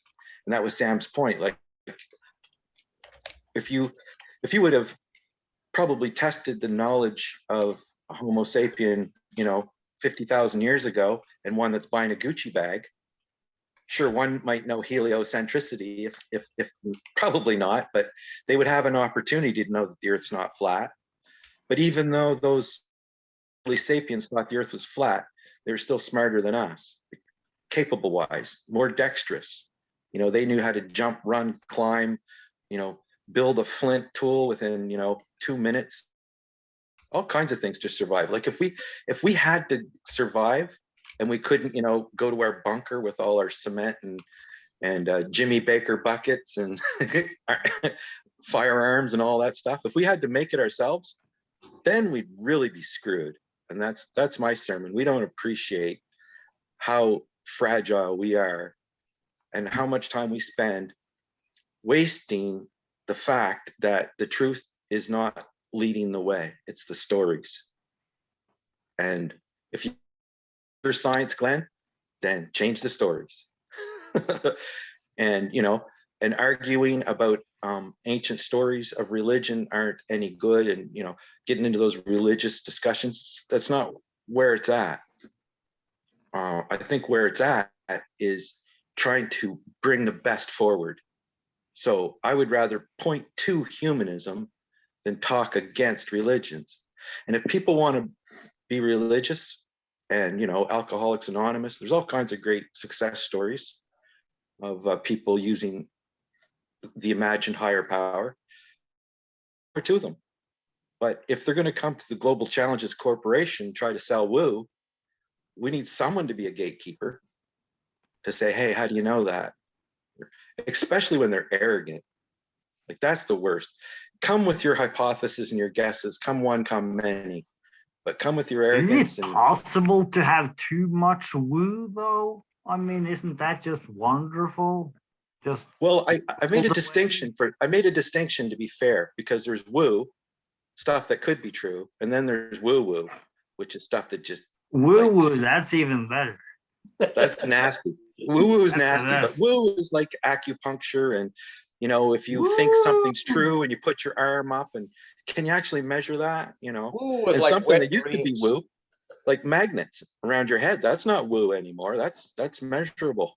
So, you know, but when something becomes scientifically evidenced, it gets out of the woo category. When you can't scientifically evidence it, and it's possible that it has an effect, you just have to scratch your head and say phenomenon. That's woo. But when somebody says, you know, the cow jumped over the moon, that's woo woo. The kids like it, but you No, know. that's nursery rhymes. That's It's art. poetry. It's just children's That's poetry. Stacy, literature. Stacy I'm has had sure I believe her the cows hand up. jumped over moons. I just Stacy want, wants to speak, yeah. thank you. Basically. I want to share that I've probably spent at least the past 30 years listening to many, many, many people's stories that is rich in information. These are people that are in the everyday world. They're producers, they have regular lives, but they keep their stories that some of you would call woo private. Those stories have a lot of information in them, data points that could be put together in a scientific way, but those stories aren't shared. And I just wanted to say that. Well, that would be. And that's the valuable, hugely valuable. Yes. But unfortunately, many times when somebody does share that, they are crucified for whatever reason. Not if So- they're not arrogant. They shouldn't be. Well, look at history. Well, I do agree. I do agree that there's people out there who there's different conversations going on, different forums. But if you got something to say, Scientific community crucifies those guys who go too far outside into Yeah. exotic perspectives. Those are quote unquote scientific dogmatics that I think do a disservice for science. yeah, there's. But it takes all kinds, and science isn't owned by people, or is it? I don't know. But it's a practice. Right, but I've also pointed out in the past that scientists have their own bias. So sometimes they close off to possibilities right away that shouldn't That's be. why there's peer review. That's why there's peer discussion. But But what even- if the peers also have bias? That's And not And only that's the that, human condition. but hold on a minute. It's even in the design of the experiment where the bias is. It may not be the experiment itself. Absolutely. Absolutely. what That if is the human data condition. is- well, That what is if the human data- condition. What if the data is cherry picked and some of it is proprietary, so the general public cannot None of see- this has anything to do with the actual science that we're talking about. It has to do with we as humans having human failings and fallibilities that are imperfect in the practice of science. Otherwise known as Oh. politics. Humans are this way across everything, not just But science. it's also the practice of copyright itself, isn't it? That it's just that we have the practice of copyright, and because of that we got the paywalls, because of that we don't actually have real science, because you only have the science that's put out, and then a lot of the data isn't revealed, so it's not really truly. Those are all human scientific. failings. Those are all human failings. That has nothing to do with what the scientific process is. Yeah, you're talking about Copyright. politics, Glenn. You're talking about And politics, Glenn. yeah, and copyright particularly, I think one of. That's why Richard Stallman was particularly brilliant in creating the copyleft. I don't know about that. And then he got Who is excommunicated he? from his own culture. Did he write a book? He wrote a Richard manifesto. Stallman was the person who basically invented the GNU license, which is in some ways, in fact, by lawyers called the viral license.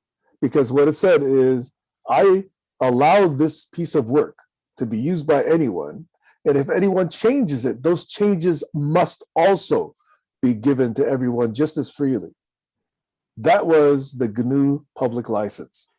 And because of it, certain organizations say, well, if I can't make money off of it, I'm not going to contribute to it.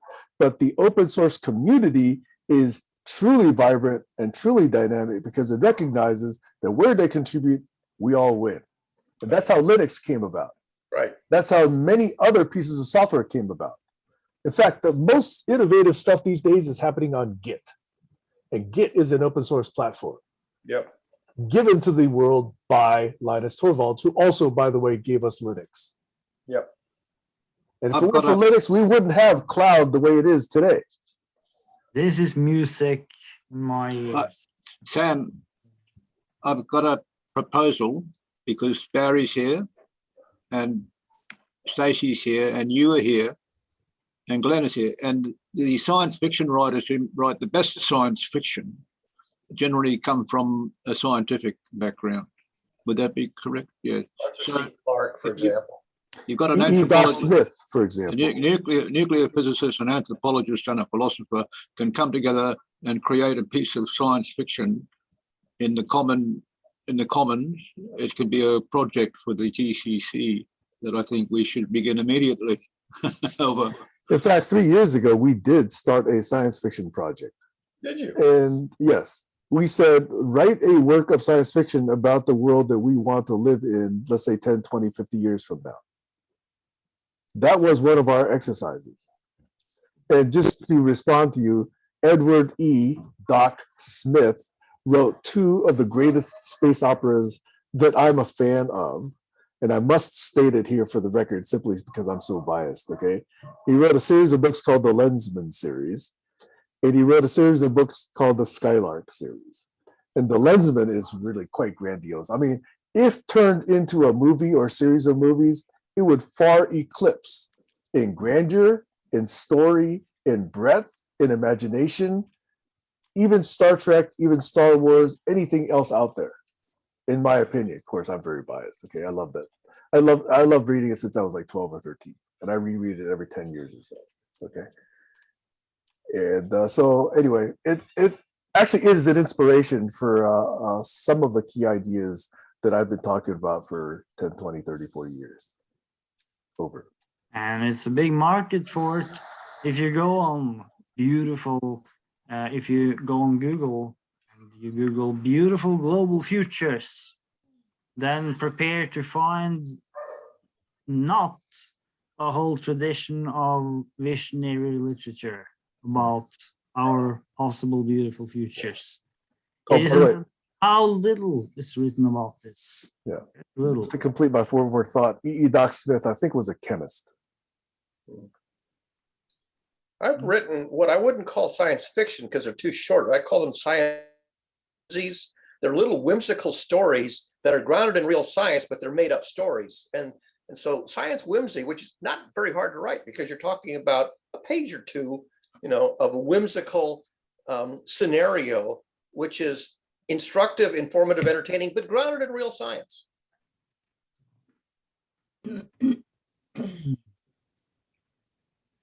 Interesting way of doing it. I can give some examples. I'll post a few maybe on the GCC page when we're done here. Yeah, if it's not grounded in science, don't expect many scientists to read it. I don't expect a lot of people to read anything I write.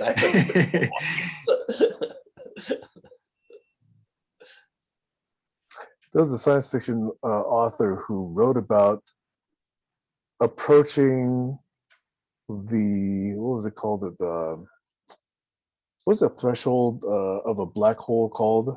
There's a certain word for it. And he wrote about how he imagined you would, quote unquote, pass through a black hole. Event horizon? Yeah, Yes, event exactly. Beyond the event horizon. I think his name was Frederick Pohl, Pohl. I think he's the guy. That was an extremely imaginative science fiction book. He lives in Red Bank. Hmm? I had a friend who dated his daughter in Red. No kidding. I used to drive past his house to work. Do you guys know the author behind Minority Report? Minority Report. Yes. Do you know the author, the science fiction author? Not off the top of my head. I saw the movie. Yes. There's at least several now. What was his name? What was his name? Philip K. Dick. Philip K. Dick. Oh Okay? yeah, right. Philip K. Dick, right. His niece, I believe, worked at TRW when I worked at TRW. So that's as close as I got to a science fiction author. Yeah. Well, Sagan wrote one science fiction story, one that got made into a movie. not Well, I Dune. couldn't Ken was, I couldn't yeah, remember. he was one of the Got- big scientific storytellers. And Some aliens are, Quinn, a cultural anthropologist, wrote 2 or 3 really good novels based on his academic work in cultural anthropology. He wrote Ishmael, which won I think the Turner Prize, and 2 sequels to it.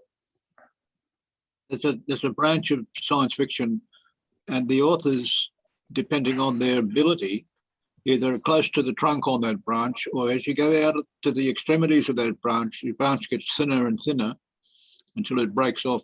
And those science fiction writers that are there are able to come up with absolutely weird and astonishing scenarios that people are able to mind mold and travel in time and communicate with other species as they move around the universe. And you mentioned Ishmael. That was about a telepathic gorilla.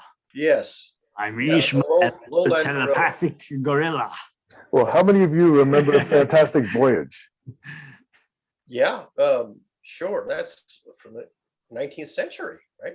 Yeah, a shrinking ship that goes into a body, and that guy had to know a little bit. Yeah. Stacy.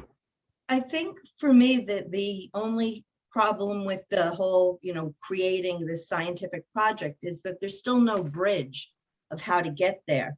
Whereas a story like Celestine Prophecy, have any of you read that? That sort of, it's done in a different way because it's done like in real time where you can look at certain beliefs about how things work and apply it to your life now as we are. And I think that's what's needed. How do we behave the way, in the world we're confronted with at this moment in order to get to some other place? Yep. That's the area for true creativity. Yep. And that was the good question. What's the road into science? What's the bridge? And I proposed what maybe the bridge is behavior, because it's a certain behavior that makes people do science. That's why you're right here. That's why you write these heroic stories, these superheroes. The superhero manifests the behavior that you have in mind. So he's sort of the godlike superhero, manifests the behavior, Superman, or any of these adventure stories. And the idea is that these are role models who don't yet exist, but they exist in the world of the imagination. Exactly. And I have some links. The story again. The concept of how humanity gets that bridge constructed that links us from the meaning of life to the why we are here, and the how. We know where the how comes from, Collins' book, Sapiens. But if we can create a web page or a links page and put some of this on it, then we've partly begun to make that bridge, to construct that bridge. Because, when the links get shared around, other people want to add to them and see them and think, oh, hey, you missed out something there. People who are thoughtful enough to contribute. Can I test that idea, Alex? I've heard this idea for 3 years. Can I test that idea? Yeah, but hold on, before you do. Can I? As much fun as that would be, Sam, can I go first? Testing is in the scientific. Go ahead. Thank you. We love testing. The Sagan's story Cosmos or Contact. I had a false memory about that for quite a long time, and I got it mixed up with another movie, and it just happened to be the time of my life when I saw it. It's quite embarrassing. I didn't know that it was Contact because of Carl Sagan's was the one who wrote it. Cosmos. But the point was, go ahead. That Cosmos? Carl Sagan. No, Cosmos? Contact. No. Contact was the okay. novel. Cosmos was the TV series, the real science. Yeah. So the movie, it did have that human bridge in it, but it's not, Glenn. I feel like you want to model good behavior, which is a great idea. We teach, that's what we do as parents, teach our children to cope and have good behavior, especially when it's difficult, right? But the the idea is that I think we have to model ways to actually cope with behavior, because behavior isn't going anywhere. And the stories are hanging on for millennia. Like, and so we're not going to necessarily change that behavior, but we got to know how to navigate truth within that sea of behavior. And the thing that's coming to me is that you can build that portal, but if you don't build a second portal, the humans are going to tear down your portal because of politics, because of the reason you don't have the science that you want. So the scientists were smart enough and built two. And I even think they had a couple of politicians in on it. And the reason they built two is because they knew that the monkeys were going to tear down the first one, right? The humans. And that's because of behavior. You can't say, hey, everybody, this is going to be great. Look, we're going to go on a trip, and you turn around, take a drink of your Coke, and the portal's destroyed, just like that. And I think that was the biggest theme in that whole movie for me. It was the biggest tragedy. You know, the whole movie would have been lost if they wouldn't have had the foresight and wisdom to build two. And that was the whole reason I remembered that movie. The rest of it is really good too. But I think that's the point here. It's about the behavior. So if you're going to have a conversation and it's riddled with behaviors and tactics, then you definitely need a way to navigate and filter and feedback that progress, as a control system would keep, you know, a car stabilized or an airplane stabilize the conversation. And if people can't sit down and, you know, without loading their guns, then they're not part of the conversation. Because once the guns are loaded, it's a different conversation. And obviously it's not one with words. So I don't think we've really had critical thinking to the scientific dimension for a long time. We've had all kinds of critical thinking as far as science fiction, and the science fiction that comes true is really interesting. So let me loop it back with the stupid that Sam was talking about earlier, and the movie Idiocracy that was made, and the fact that it had some things in it too, like those plastic shoes. What they call those? Crocs. He made those thinking that it was a joke. It actually happened. Like, so I guess the number of things he predicted in that movie is kind of a sort of like a movie folklore. But yeah, Idiocracy as a concept is also valid. So if people are not going to respect science and not look at science's ills as the ills of humans, but, you know, separate those two things, because as Sam said, and I tried to interrupt and say that, you know, your problem with science, Glenn, is politics. It's not science. It's the politics around the science, which is the humans, which is back to the stories, which is back to the nationalities, which is back to the kings, which is back to the, let's get rid of all Neanderthals. I don't think that we can survive with all these Neanderthals around. We should do something about them, right? That was the story 45,000 years ago. So sapiens are the most vicious species to ever hit this planet, the most devastating. You know, we wiped out all the megafauna in Australia and, well, everywhere. Now we're going for the ocean, I guess. The ocean's next. All the mega animals, anything over 50 kilograms has got to go. Anyway, I'll stop my rant there. It was a bit of a ping pong here and there, just suturing together different ideas that I heard in the last little while. But sapiens, and I guess the main thing I'd like to check out with is a small project for the group. I think we failed when it comes to our profiles that we started. And I'd like to make a note. Sam started a new artifact of some sort. I haven't checked it out yet, but it's some kind of a new what the GCC is to him or something. But, you know, I think what's important that I would like to see on the profiles is, who are your mentors? Like, who is it that you get your ideas from? And you could say, you know, if I just gave you a video from these 4 people, they would pretty well cover, you know, 60 to 70% of what I gotta say. And I think we hit on that with the Schmottenberger and Weinstein videos. Like, if we just concentrated on that one video for a month, I think we, you know, and also aligned up our own personal mentors and our own heroes and our own stories that we have, like that would be that's what I'm hoping happens, that we can focus in around something that resonates with everybody, like that conversation, and, you know, show the peoples and the scientists that, you know, and, you know, who are the people. And some people have, like, you know, a list of mentors as long as their arm, or you could say people they've learned from. I know Barry's got a huge, you know, repertoire of people he knows. It's fascinating. And, you know, Sam knows a lot of people, but, you know, I would name, you know, Feynman, Chomsky. Who else is there out there?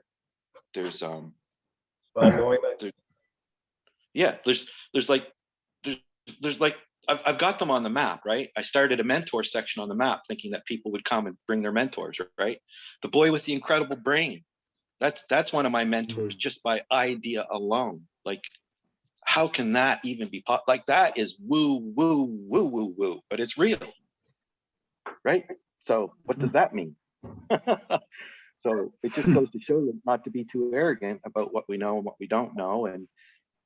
And we just have to call out the people who come with malice. And that's the conversation filter I'm looking for. And because people who are just ignorant, they can learn, you know, we can learn. But if we had a base knowledge in this group of just the first 100 books of Sapien, I'd be happy. Because I would hope that, you know, if we could disagree and agree on the first 100 pages of Sapien, I think we'd up the level of conversation in this group quite a bit. Because I think it is around that concept that we are sapiens and that we're trying to coexist.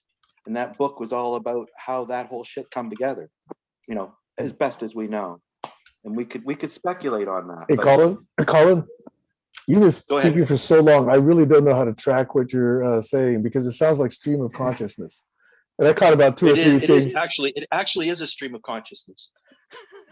So I just note that Stacy's got her hand up. Stacy's got her hand up for quite a while now, probably for like 10 minutes. Yeah, I got off on Sapiens because it was a good one. Sam, you were patiently waiting, and you yielded the floor to Colin, I don't know, 10 minutes ago? Yes, and Colin's been speaking, I think, for about 10 minutes. So I was wondering where he was going to wrap up.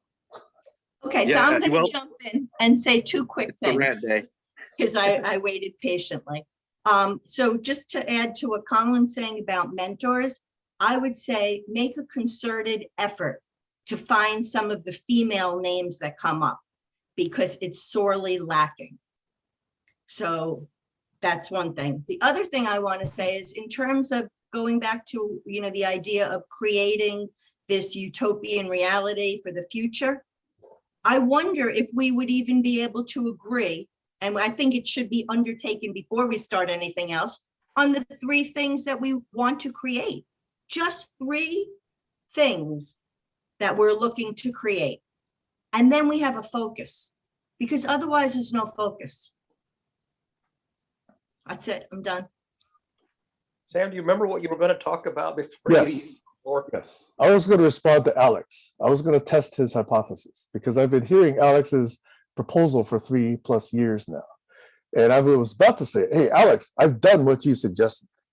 I've created links to 500 videos. I've created links to 500 documents, and I've cross-linked those. I've put together dozens of artifacts. I've put together many in Workflowy. I've put together a handful of polls. I've put together presentation decks, you know, that summarize the results of those polls. I've put together blogs. So I've done what you've asked for. Now, my question to you is, how many of those have you actually responded to or commented on? Because if that's not happening, then your model is not working. So I'm being a little bit testy right now, because I've heard you say this for 3.5 years. I've been trying to help you make it work, but I don't see that engagement. So I'm not sure that your model might not need some refinement.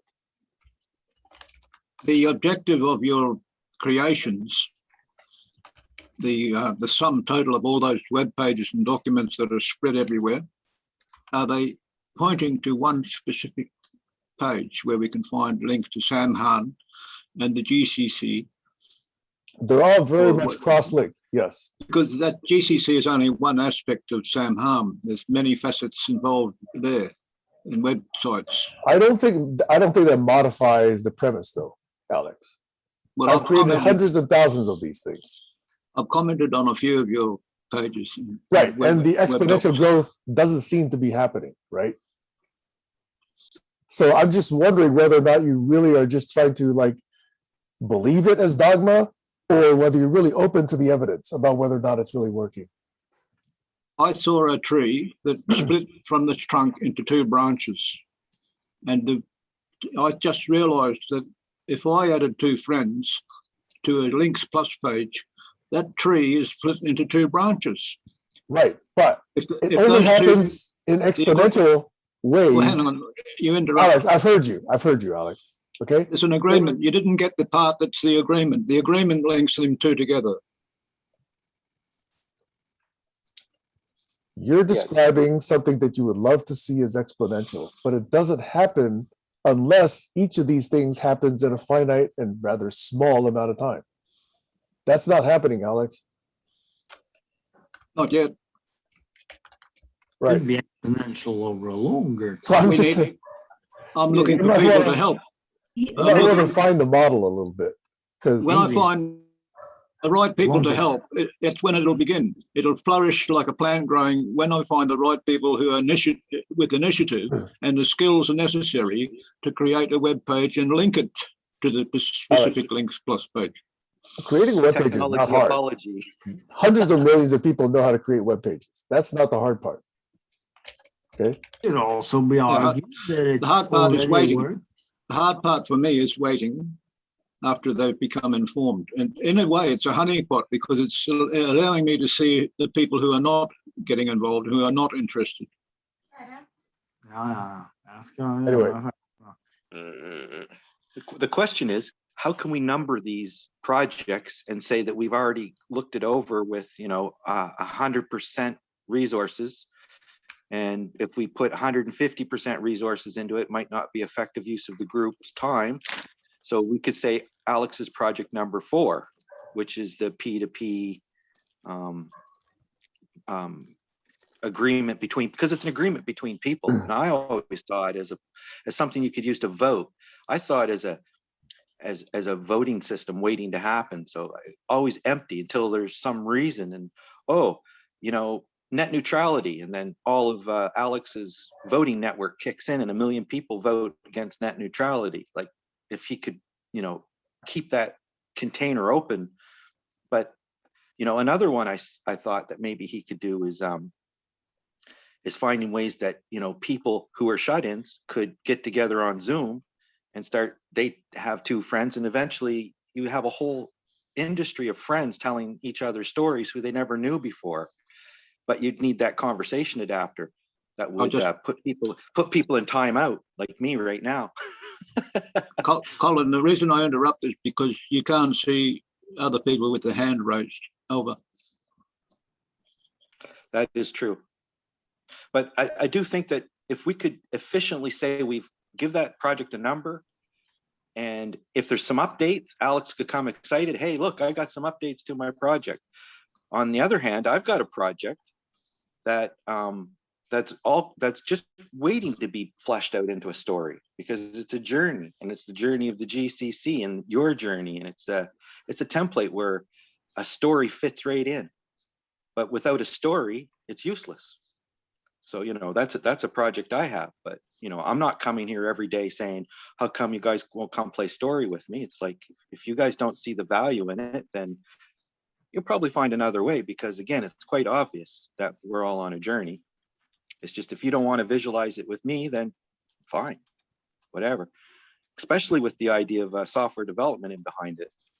agile methodologies and things, but I think we have to bring our ideas ahead. We have to bring our Could be ideas ahead. very and respect interesting them. if we use. Yeah, so we respect Alex's idea, but If we Sam's write- calling Alex on his idea.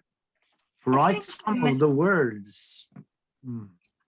I think I may have misunderstood a part of Alex's idea, because I really focused on the part of connecting people. So like, as an example, if somebody were to look at me, they would see that I'm connected to people here, but then they would see I'm connected to maybe people in political realms or the entertainment field. And like for me, I'm very particular about who I trust or choose to spend my time with. That came from wanting to recognize their values. So I may not agree with everybody here, but for the most part, I trust everybody here. Somebody that knows me, that respects the way I choose who I'm associating with, might look at the people in this group and say, okay, there's a good chance that they're trustworthy people, which to me is the most important thing, especially in these online communities. That's why when people will friend me, I usually don't friend them if I haven't like met them on a Zoom or something like that. Just because it says they have a mutual friend, that means nothing to me. But anyway, I look at connecting to the people, because once you're connected to the people, then when the project's like, if I know that Glenn is working on something, I may know somebody else that's working on what he's working, and I've already vetted them for like values or trustworthiness. So I can then introduce the two of them, and they can at least have a place to start at that helps them to work together more quickly, because there's a little bit more trust there. Does that make sense? It does, because then you have the people and you have the names of the people, and you can map out the connections between the names of the people. And if you have that kind of a map, then the group identity layer of this and this in-group, out-group becomes more in the background. So maybe we can also get away from some of those problems by having a P2P network. And I think this is related to what Alex talks about, and I think it's connected to a lot of the models. I'm waiting for Sam to answer the opportunity. He had his hand raised before he closed the window. I thought he was finished. I actually really have to go, but I loved it today. Yeah, awesome. Thank you, guys. I became concerned when I realized that 80% of the population wanted to go in a certain direction. 80% wanted an end to war and an end. They wanted fair trade instead of free trade, which was promoted by the corporations in their lust for more resources from the environment, which was suffering. I realized that 80% of people would be willing to contribute to the idea of a consensus agreement, that we have a global voting platform on the decentralized holochain of a. Go ahead, Barry. I'm sorry that Glenn left before I had a chance to say this, because I've been wanting to respond to something he said about 40 minutes ago. He talked about the advent of modern science, which basically is around the time of Copernicus, Galileo, and modern science, experimental science is around, I don't know, 1600 or so. And before modern science, Glenn referred to what he called pre-science. That is sort of the lead modern science before we have modern science. He called it pre-science. If you take the hyphen out of pre-science, you get prescience. Prescience is an ordinary dictionary word, and it means the faculty of anticipating what's going to happen, like making a prophecy and being on target. And there were people who were prescient. They were called prophets or seers or oracles, And they had some faculty of envisioning how things were going to turn out and articulating their prophecy and being correct. And when this happened, people wrote stories about these prophets who had insight. Now, these prophets who had insight were using some kind of mental model. It wasn't a theory that you would write down using the analytical methods of modern science. They weren't using mathematical models or theories that you'd write on paper, but they had internal models that were reliable. And so prescience has been around in the human culture since ancient times, but there were very few people who were really accurate, reliable prophets. You could take their predictions to the bank. Sam gave a prophecy, a sermon, which is essentially a prophecy. His is based on modern science, but there were people who were doing that way back, 3,500 years ago. And the ones who had those insights, they're fabulous stories telling about how they did that.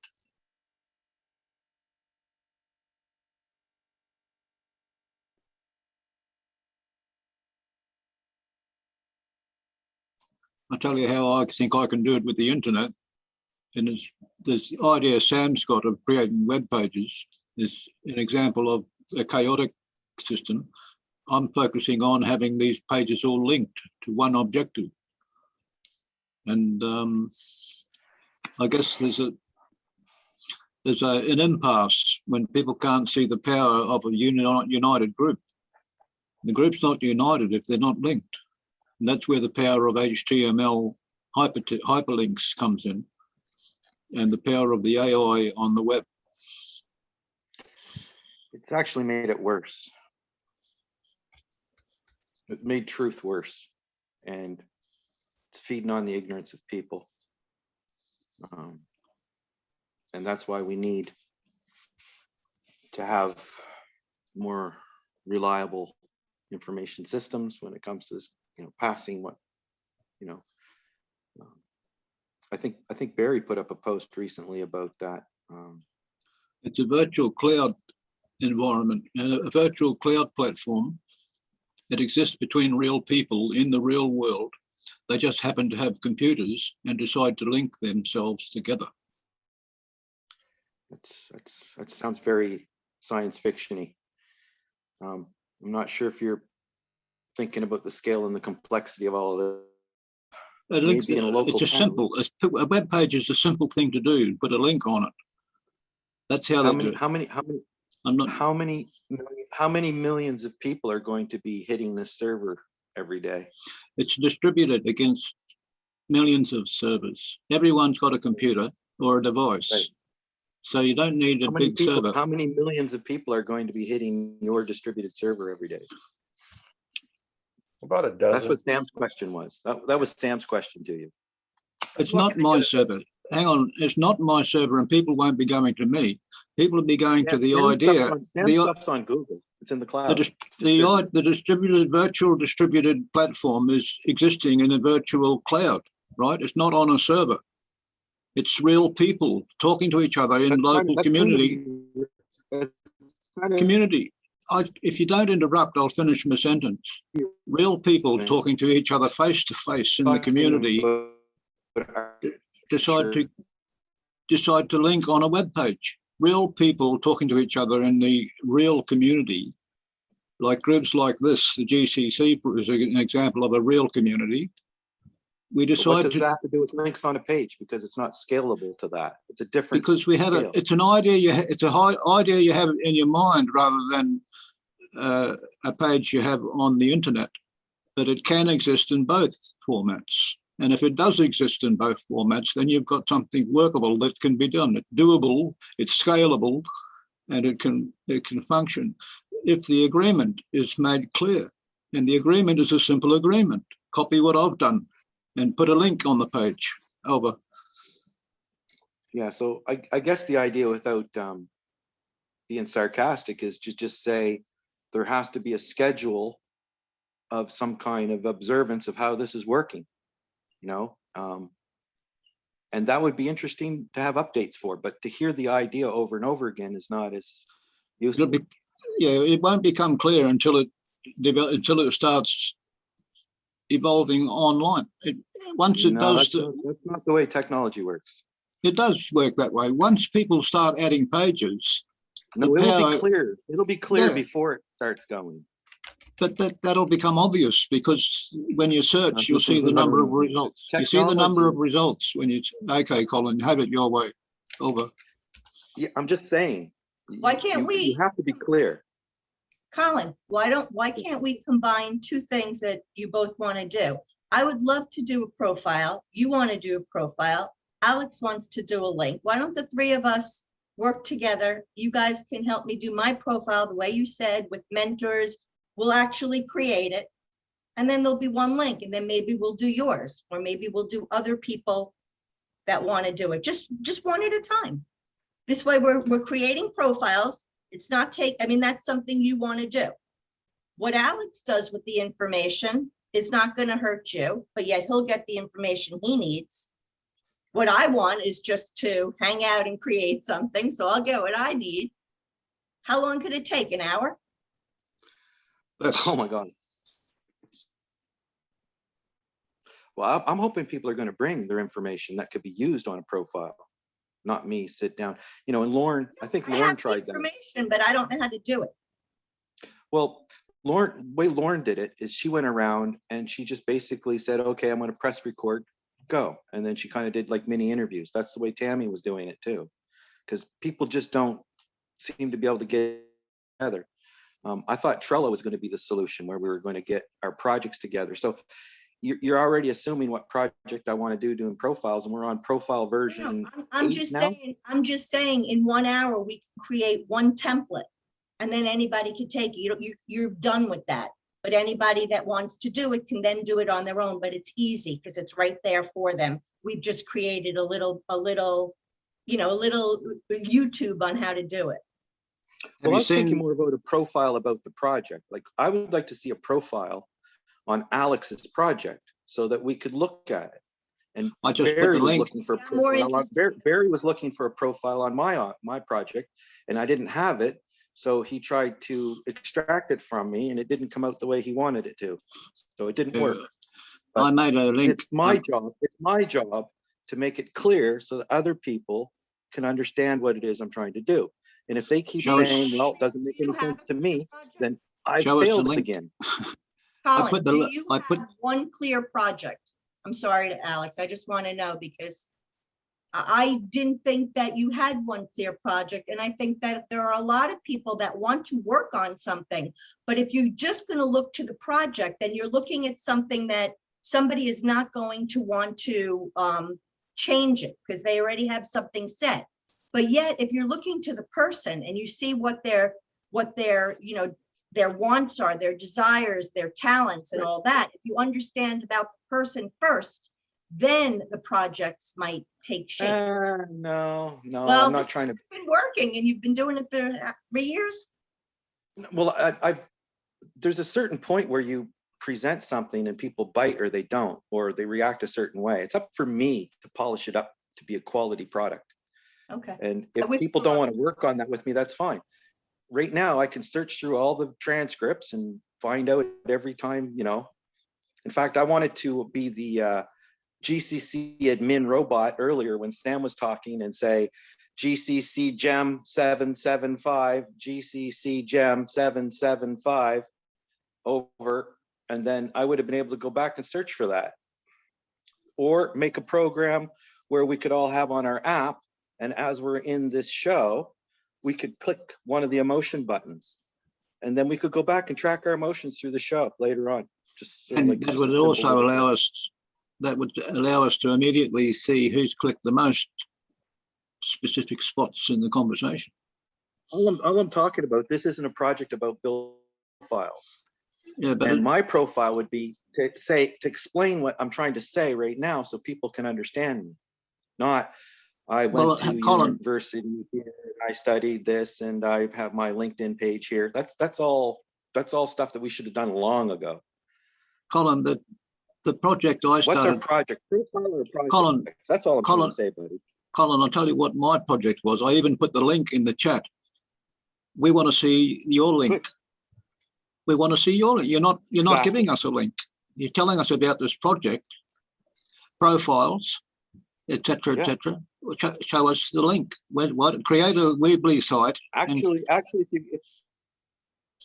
it was built with Joshua based off of the choices that Doug had on his values webpage, and it would Yeah. take the signaling the person wanted, all that stuff. Like it was all there. All you guys had to do was use it. That link's been added to the Links Plus. I'm asking you, where's your project link? All I'm saying, let me be profound here for a second. There's hours and hours and hours of recorded. What is recorded? Is it being respected? My projects are focusing towards respecting what we're doing. Can I add that to whether it? it's focusing, what we're doing. Can I add that? Expect something if you don't understand it. Yeah, exactly. Can I add that? Sense making. Can I add it to Links Plus if I haven't got the link? No. I don't think it would make any difference. Well, it's been sent to you. Do you want people to see it? I just added Doug's. I have it where I need it. How's that? Okay, I just added Doug's link there for the community to look at. Alex, I would like for you, and I would like for me to do it too, is to basically in a page, write it out, what it is that your idea is, if you haven't already done it. And I thought Sam already went over that. What did I do? What did I do just a minute? What did I do just a minute ago? Right, and Sam went over that 2 years ago. And now 2 years later, he calls you out today. It says it doesn't seem like anything is different. It's not working. So that's the conversation with Sam. I put a web page up and it worked. It worked, right? I put up a web page with links on it and it works, because when you click those links, they take you to the other site. I'm not going to bite into this. You can follow up with Sam. Okay, look, people don't get involved, and Sam's pointed that out. And that's part of the magic, because that allows me to see who's interested and who's not interested in the whole concept. I don't see how that helps you. It's Links Plus. It's a way for the 80% who are concerned about the environment to show they care and to show they're united. Now I remember what I wanted to say. So the 80% are the ones that knocked over the portal in the movie Contact. Better build 2 web pages. But that was political. That was a political effort of a minority, really. All I can say is I think that our time would be best served on clarity and moving our ideas forward one step at a time, getting feedback, and not saying that each other doesn't have a right to try to move the project ahead. But how can you do it without saying the same thing over and over again? That gets monotonous and annoying. For the sake of clarity, that's why it's an evolving site. And that's also why I put the link in the chat, because the first paragraph has been updated to provide some more clarity. If you don't go and read it, then you're still in the dark, and I can't offer you any more clarity. I could read it to you. There's a million web pages out there, maybe a million more than that. It says, work with me. I can help those willing to learn. What do you need? How many people? Okay, I thought this was an exponential thing. How many people are you actually going to work with yourself? Just 2 people? Yeah, exactly. The agreement is signed by 2 friends. There is merit in that idea. Let me finish. There's 3 bullet points under what I first said, and that is you need links to the cloud power space. You need resources to grow hemp farms. You need funds to purchase property. And really save the planet is RSP, as you work the value of the agreement. Work and grow as one. Work pays off for the workers. Join in with the distributed virtual global cloud. The opportunity to collaborate with our friends' networks, reaching out for page creators and friends in the Pollination Zoom network and the website and the internet. So there it is. And there's more there about the mesh network, learning and sharing contacts with the entire awesome Eco Village community all over the world, planting trees, earning money from the banner ads and buying more seedlings for the project to increase the value of the site, your So own it's a- personal website. You can have So your is it own about personal, planting trees? about planting seeds and growing websites for individuals who want to come with us on the journey. Okay, well, that's a different thing. Like you might, you just put something on the table now. It's not Yeah. just tell two friends, it's tell two friends about planting trees, which is very different. Yeah, well, the trees come from the group effort later, as the groups grow. In the beginning, it's about planting seeds in the minds of the people who are in the 80%, so that they'll take action. And the action they take is click on create page at Weebly or Wix or Squarespace or somewhere like Doug did. Doug's taken action, and that's why I've added him to the Links Plus site. We've created a honeypot that shows us who's interested and who's just following along with observation. Over. Yeah, I think you're building a monopoly, because why do they have to join yours? They have a free choice. Well, that's what I'm not- doing, but I'm not bullying. I'm not bullying anyone to join. I'm saying if you don't want to join, then you're probably not the kind of person we would welcome here anyway. I don't think that's how you get coexistence with thinking like Yeah, that. but it's pretty right. It's pretty factual. I hit the nail on the head there. We've got an aside. We The care nail- about the nail on the head. who the nail cares on the about head the is- environment? Who cares No, about the not- environment? No. They're disassociated. Your knowledge in marketing and distribution through technology is different from my idea of what that is different from my idea of what it is to save. Are you No. thinking as a capitalist, or are you thinking as a socialist? I'm thinking as somebody who's talking to somebody that thinks they have the solution for everything, and it's not. It's an offering. It's not for everything. I know I haven't got the solution for everything. All I have is an offering. So And I if could I'm be not wrong. interested in that offering, then I'm not somebody that would be of any use to you. Sam pointed out that it's Quite not a- working. Quite a filter. That's quite a filter. It's like Sam- telling everybody the GCC you can't be here unless you do X.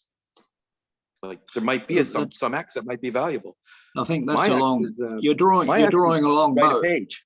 You're drawing a long bow there, Colin. No, If well, you're I'm not- just saying you're I'm making saying rules it- for you- what you're what saying- the consequences Yeah, are. you're putting words in my mouth, and you're You said saying there that were I made a rule that if you're not with me, then you're not with it. I'd never Then said you're that. probably not the type of person that I'd want to work with. That's what you said. Yeah, honeypot. I said, yeah, if you're not interested in joining the global effort to save the environment, I'll go to you Who in a said I minute. wasn't? Teese has got his hand up. Then Yeah. you didn't say you wasn't. You said, who said I wasn't? And you might be interested in saving the environment, but you didn't join the Links Plus site to help the project grow. So that's a sign. It's a sign that maybe you think it's not worth it. Maybe you think it's not right for you. Well, that's your free choice. I'm not going to bully you and force you to join. No. Exactly. I haven't heard a clear information today. You said that, well, once it grows, then I'll understand. And that sounds like religion more than it sounds like an idea. Go ahead, Good. Teese. Well, if you're not,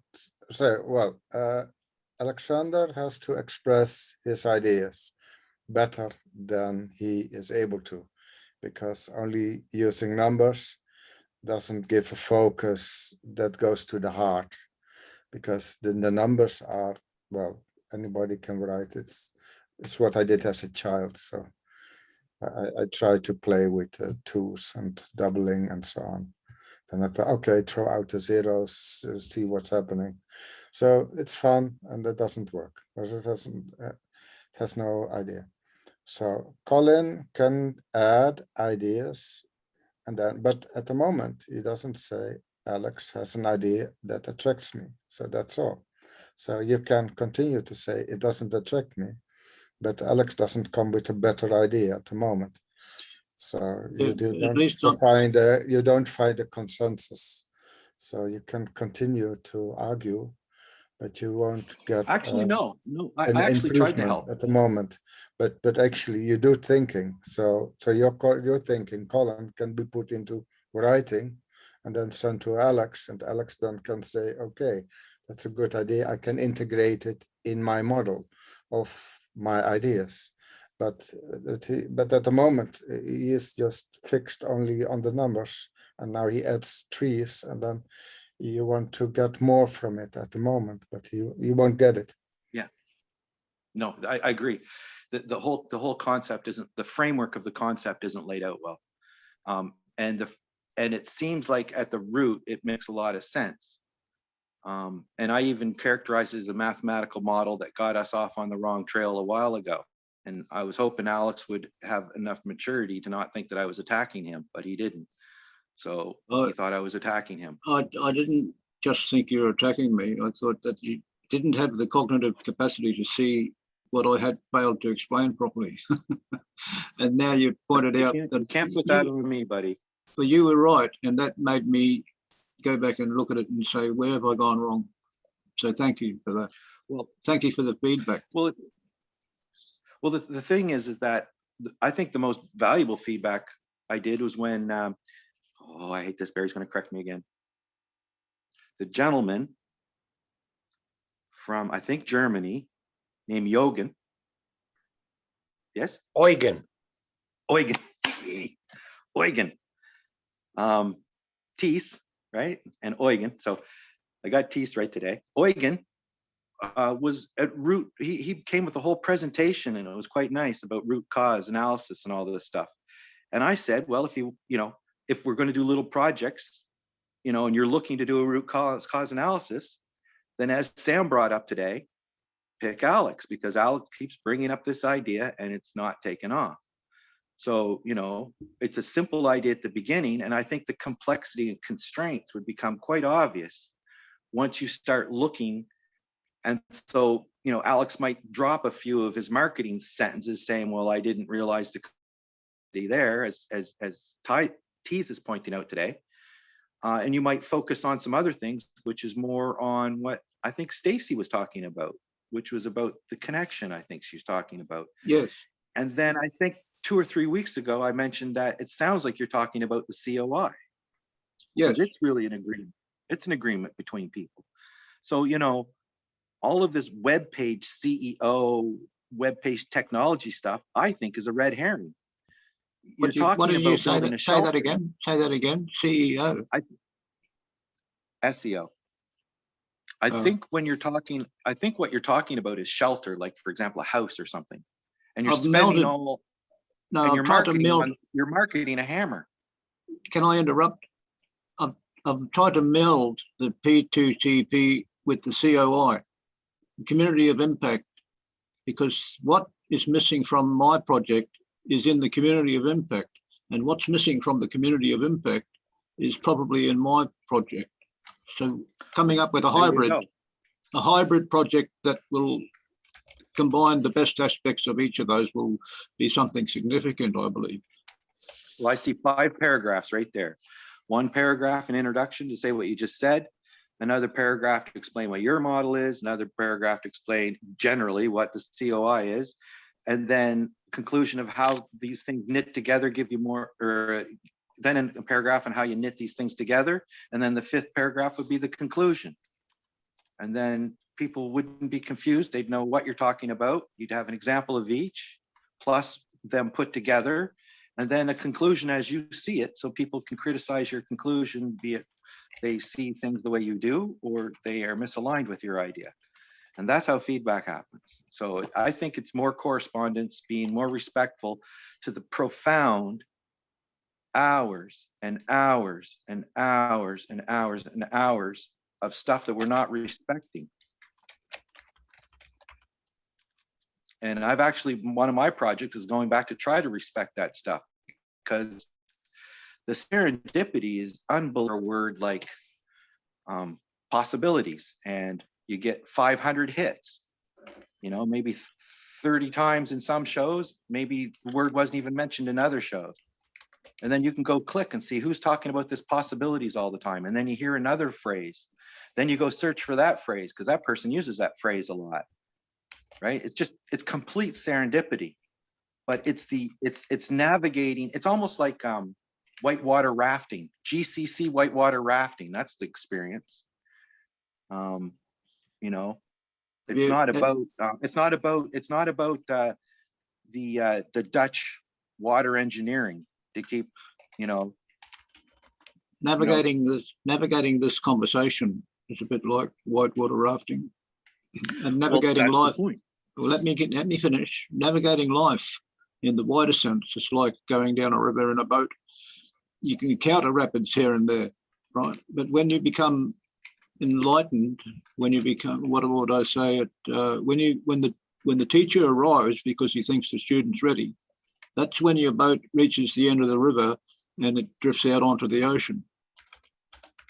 Over. Well, there's lots of analogies to help understand the journey that you're on. But when it comes down to it, it's, does the other person understand the words you're using? And do they understand the idea you're trying to convey?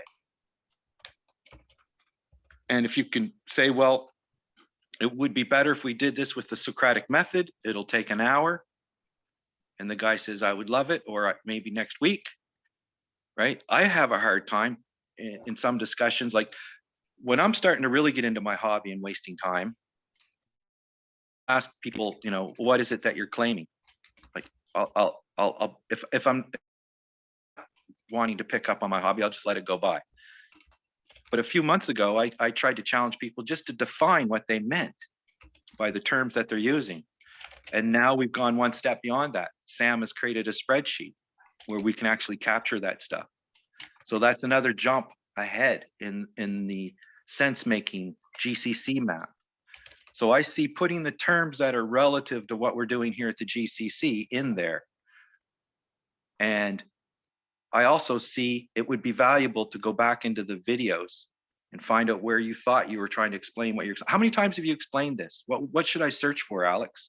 We could do a whole video of 84 times Alex tried to explain this idea. Would we laugh our guts out or would we cry? I don't know. But it's definitely not respecting the idea of collective intelligence and moving things ahead. I think Barry just typed something. And I'd like to not be too forceful for this idea, but it is the idea of preparation. And there's a whole lot of video that we have that we can go back and look at. I know I'm different than when I started. I'm totally taking on the Sapiens model of humans are about stories first and truth second. And that's the 80%. It's the 5% that actually are using, putting their bias aside and using fact.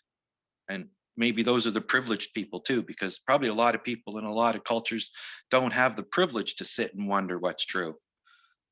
You know, I don't know. It's extremely, extremely complicated and it's about stories. And then I would like to have a way to filter through the stories to the facts. And that's the big project, you know. And I find one of the things that keeps it from happening are unfair conversations. That's when somebody sets up a debate when it shouldn't be a debate. When you need to have a debate, then have a debate. If you don't need a debate, then don't have a debate. Like that's just a simple example. Anyway, I'll be quiet. Thank you.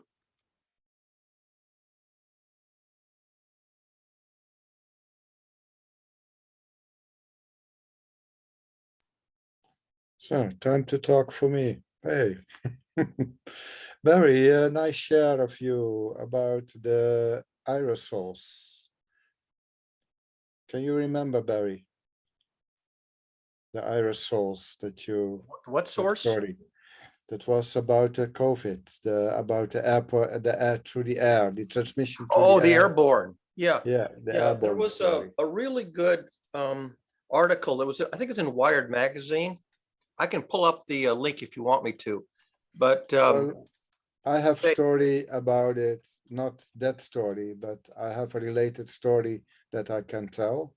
but you can continue on your wired first. I just want to say that when they were trying to figure out about when you need to wear a mask and how far apart you have to be so that you won't deliver the virus to a person nearby, they used a model based on droplets. That is, when you breathe or cough or sneeze, there's droplets of a certain size, and these droplets are known to fall to the ground after about 6 feet. What they didn't realize is that there are other particles in the air that are not as big as droplets, and they can also carry the virus, and they can carry that for a very, very long distance.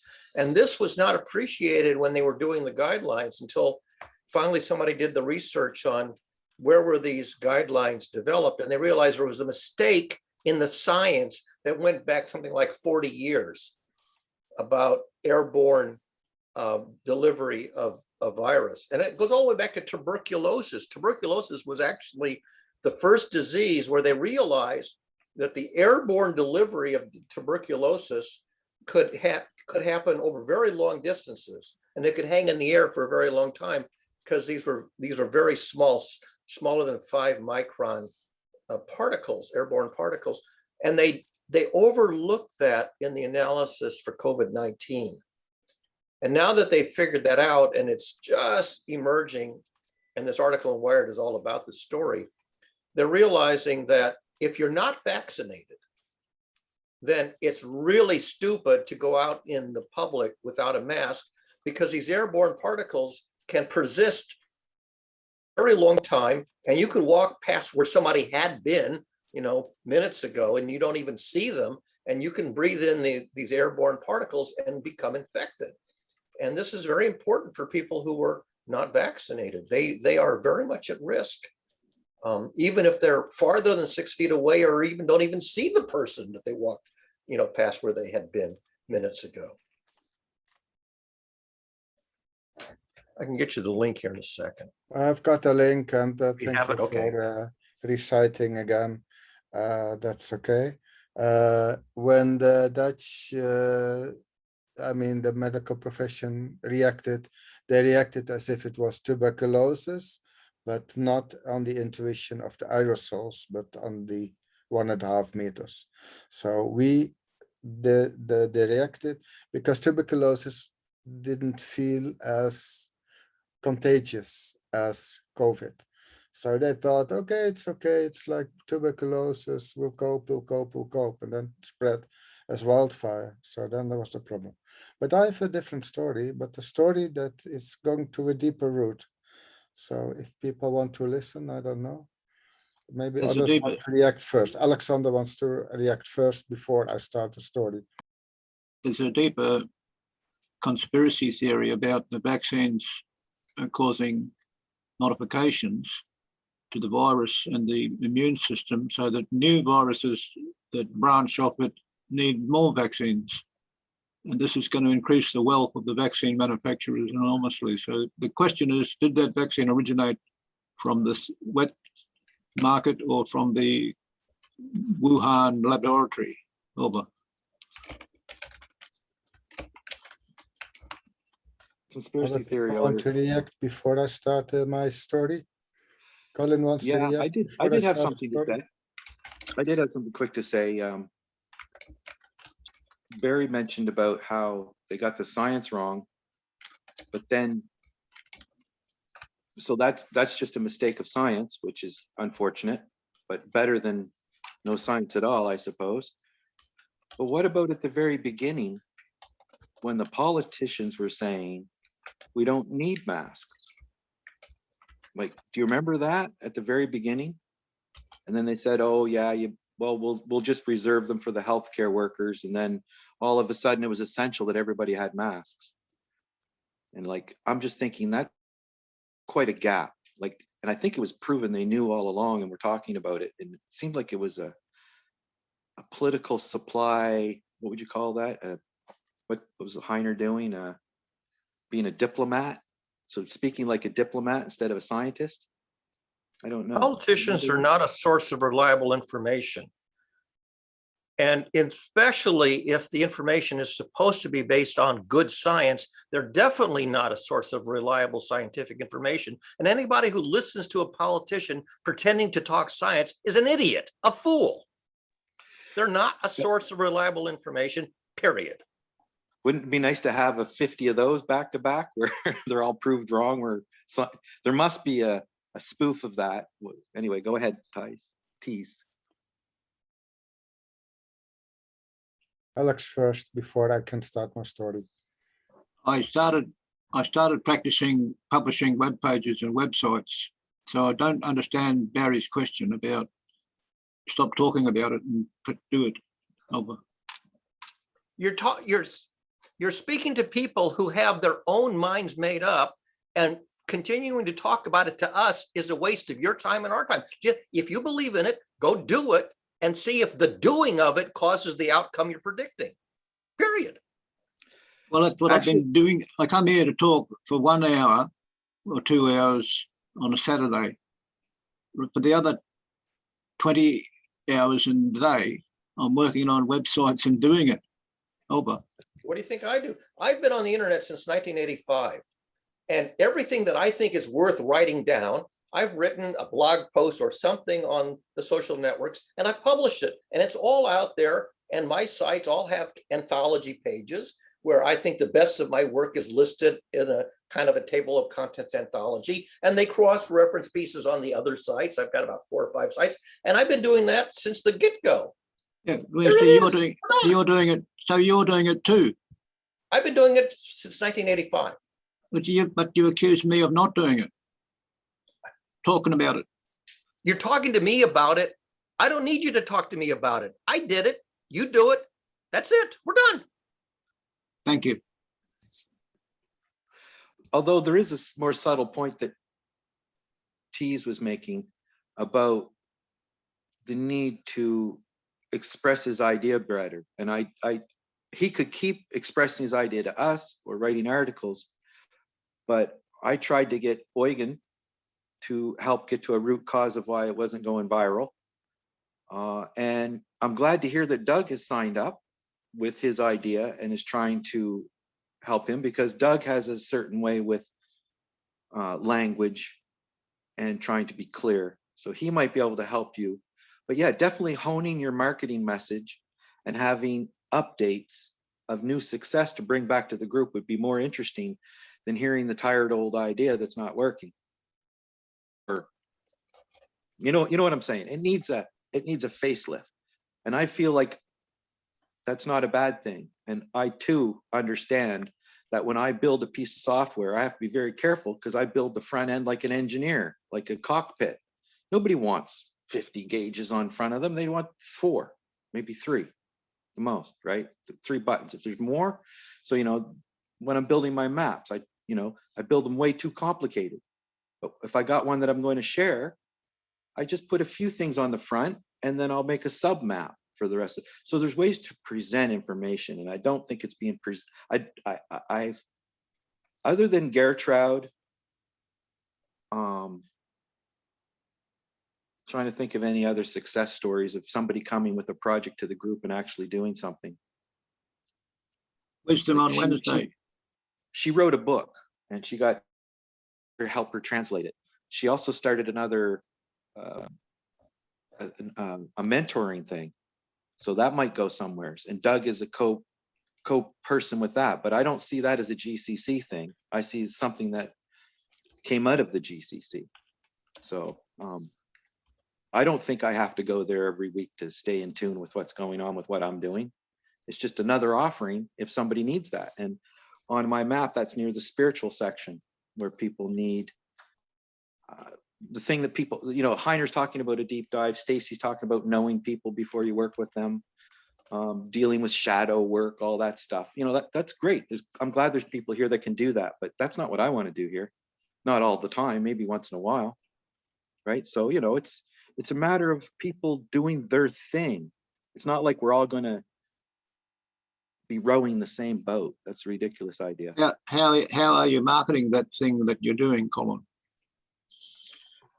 Well, what I'm doing for a hobby, I'm not putting too much of my marketing money into it because I've got I've got a few different tracks that I'm following with my time, and this group here is a kind of an interesting experiment for me, and I enjoy it, but I have not put my full effort into trying to make my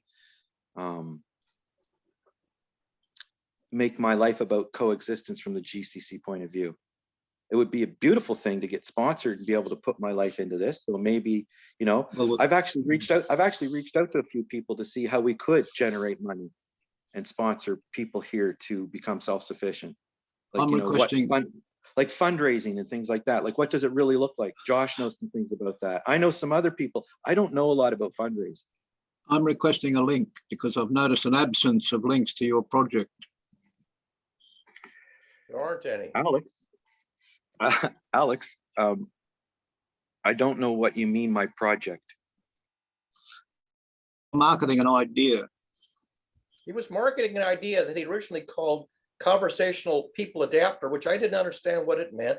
I sat and listened for about 8 hours and then spent overnight boiling it down to what I understood it to be. And then I wrote up about a half a page of my understanding of what Colin meant by conversational people adapter. And that link has been up since January, end of January.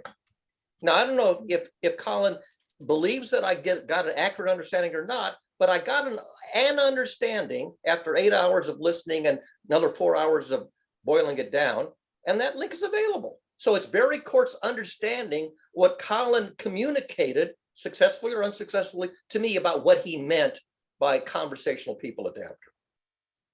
And you can go look at that link and you can decide if it's any good or not.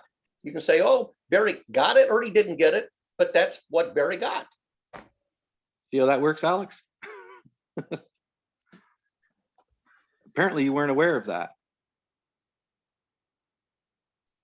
I was typing while he was talking, so I didn't catch it. But That's all right. I think we each have to be concerned about honing our own ideas and being clear about our ideas. I've got an If interest. people want to align with us, they will. So Doug is aligned with you. I hope that he helps you get your message clear or whatever. Do you know how it came about? It came about through search engine optimization and finding links to other web pages. It came about because people were interested enough to create a web page and put a link on the page.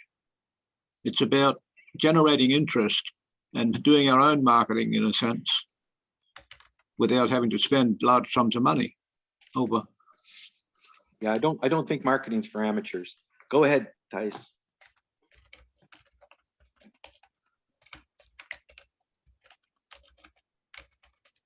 Tease. Oh, are you done with discussing? So. Very much Is so. it readable? No, maybe not. Oh my God, no. Twilight Zone. Right, so, yeah. Can you read something? Is it readable? Not readable.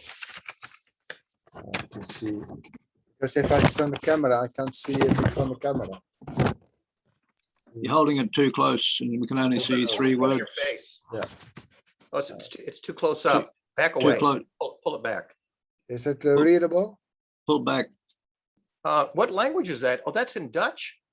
Yes. Oh, it's I in can't Dutch. read it. It's in Dutch. Never mind. Can you discern the words? Well, I could, yeah, they're in, but I can't pronounce them because I don't know how to Okay, pronounce. but try Dutch. to, okay. But Copyright Tis van der. Intila version 0, copyright 2000. So now I go What's up, your so name? then Okay, you yeah. need to read the content. Well, I can't, I mean, I don't know these words. I don't even know how to pronounce them because Okay, but there is a familiar I word. see the word inside. soliton, which may or may not be a word in Yeah, science. and before that word soliton, you find another word. Are you afraid? Tsunami. Yes. Tis, are you Oh, afraid? yeah, to re- soliton is a wave. So a tsunami is a wave that just got one peak and no Yeah, successor waves. So this is a document from the year 2000, while the tsunami was in 2004. So this is a document that I made and that was revealed in a specific moment of time, say July 2004 somewhere, and it was added to a letter that I wrote. So people that got that letter then later realized that it was in that document. But I got the name of that phenomenon because I'm a civil engineer, so it was in the magazine of the engineers before 2000. So that's how I got the name. But I got the intuition of that phenomenon, so I might have known it while I was driving on a bus along the coast in Sri Lanka in 1988. So it happened in 2004, but I got an intuition on that. So this is a story. So how can I have that feeling of, hey, I'm in a bus packed with people. If a big wave would come from the sea, I will not survive. So that's the story. So this is happening. So this is intertwined in more stories of my life.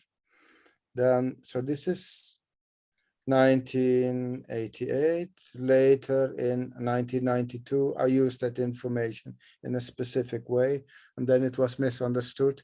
So I was not able to warn Sri Lanka in 1992, while I did something that if it had been received, and so had questioned what I have done there, then it would have been revealed in Sri Lanka in 1992, but it was not revealed.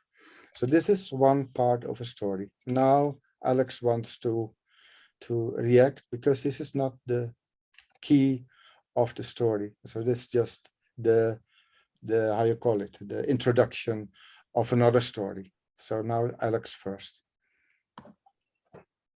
The tsunami is a phenomenon that can happen not only in the oceans, but because of earthquakes, but it can also happen in systems. And being an engineer, you'd understand that, like, steel structure, steel skyscraper, one bolt can break somewhere, and it puts added pressure on the next floor where another bolt can break. And you can end up with a tsunami and the whole building collapses, or half the building collapses. And in the oceans, we've got a problem. Now, I don't want to cause depression in anyone, but we've got a sad situation arising in the oceans that can cause a tsunami that destroys all life on the planet. And that's the effect of global warming on the food chain. With organisms in the ocean that feed the whales and the lower other forms of life, crustaceans, is disappearing due to acidification and ocean temperature rise. It's a sad situation where a tsunami, it's like a tsunami, like a domino effect that takes out the food supply in the oceans, and that will cause wars on land between nations because of food shortages. They call them the food wars, and they're already starting to happen.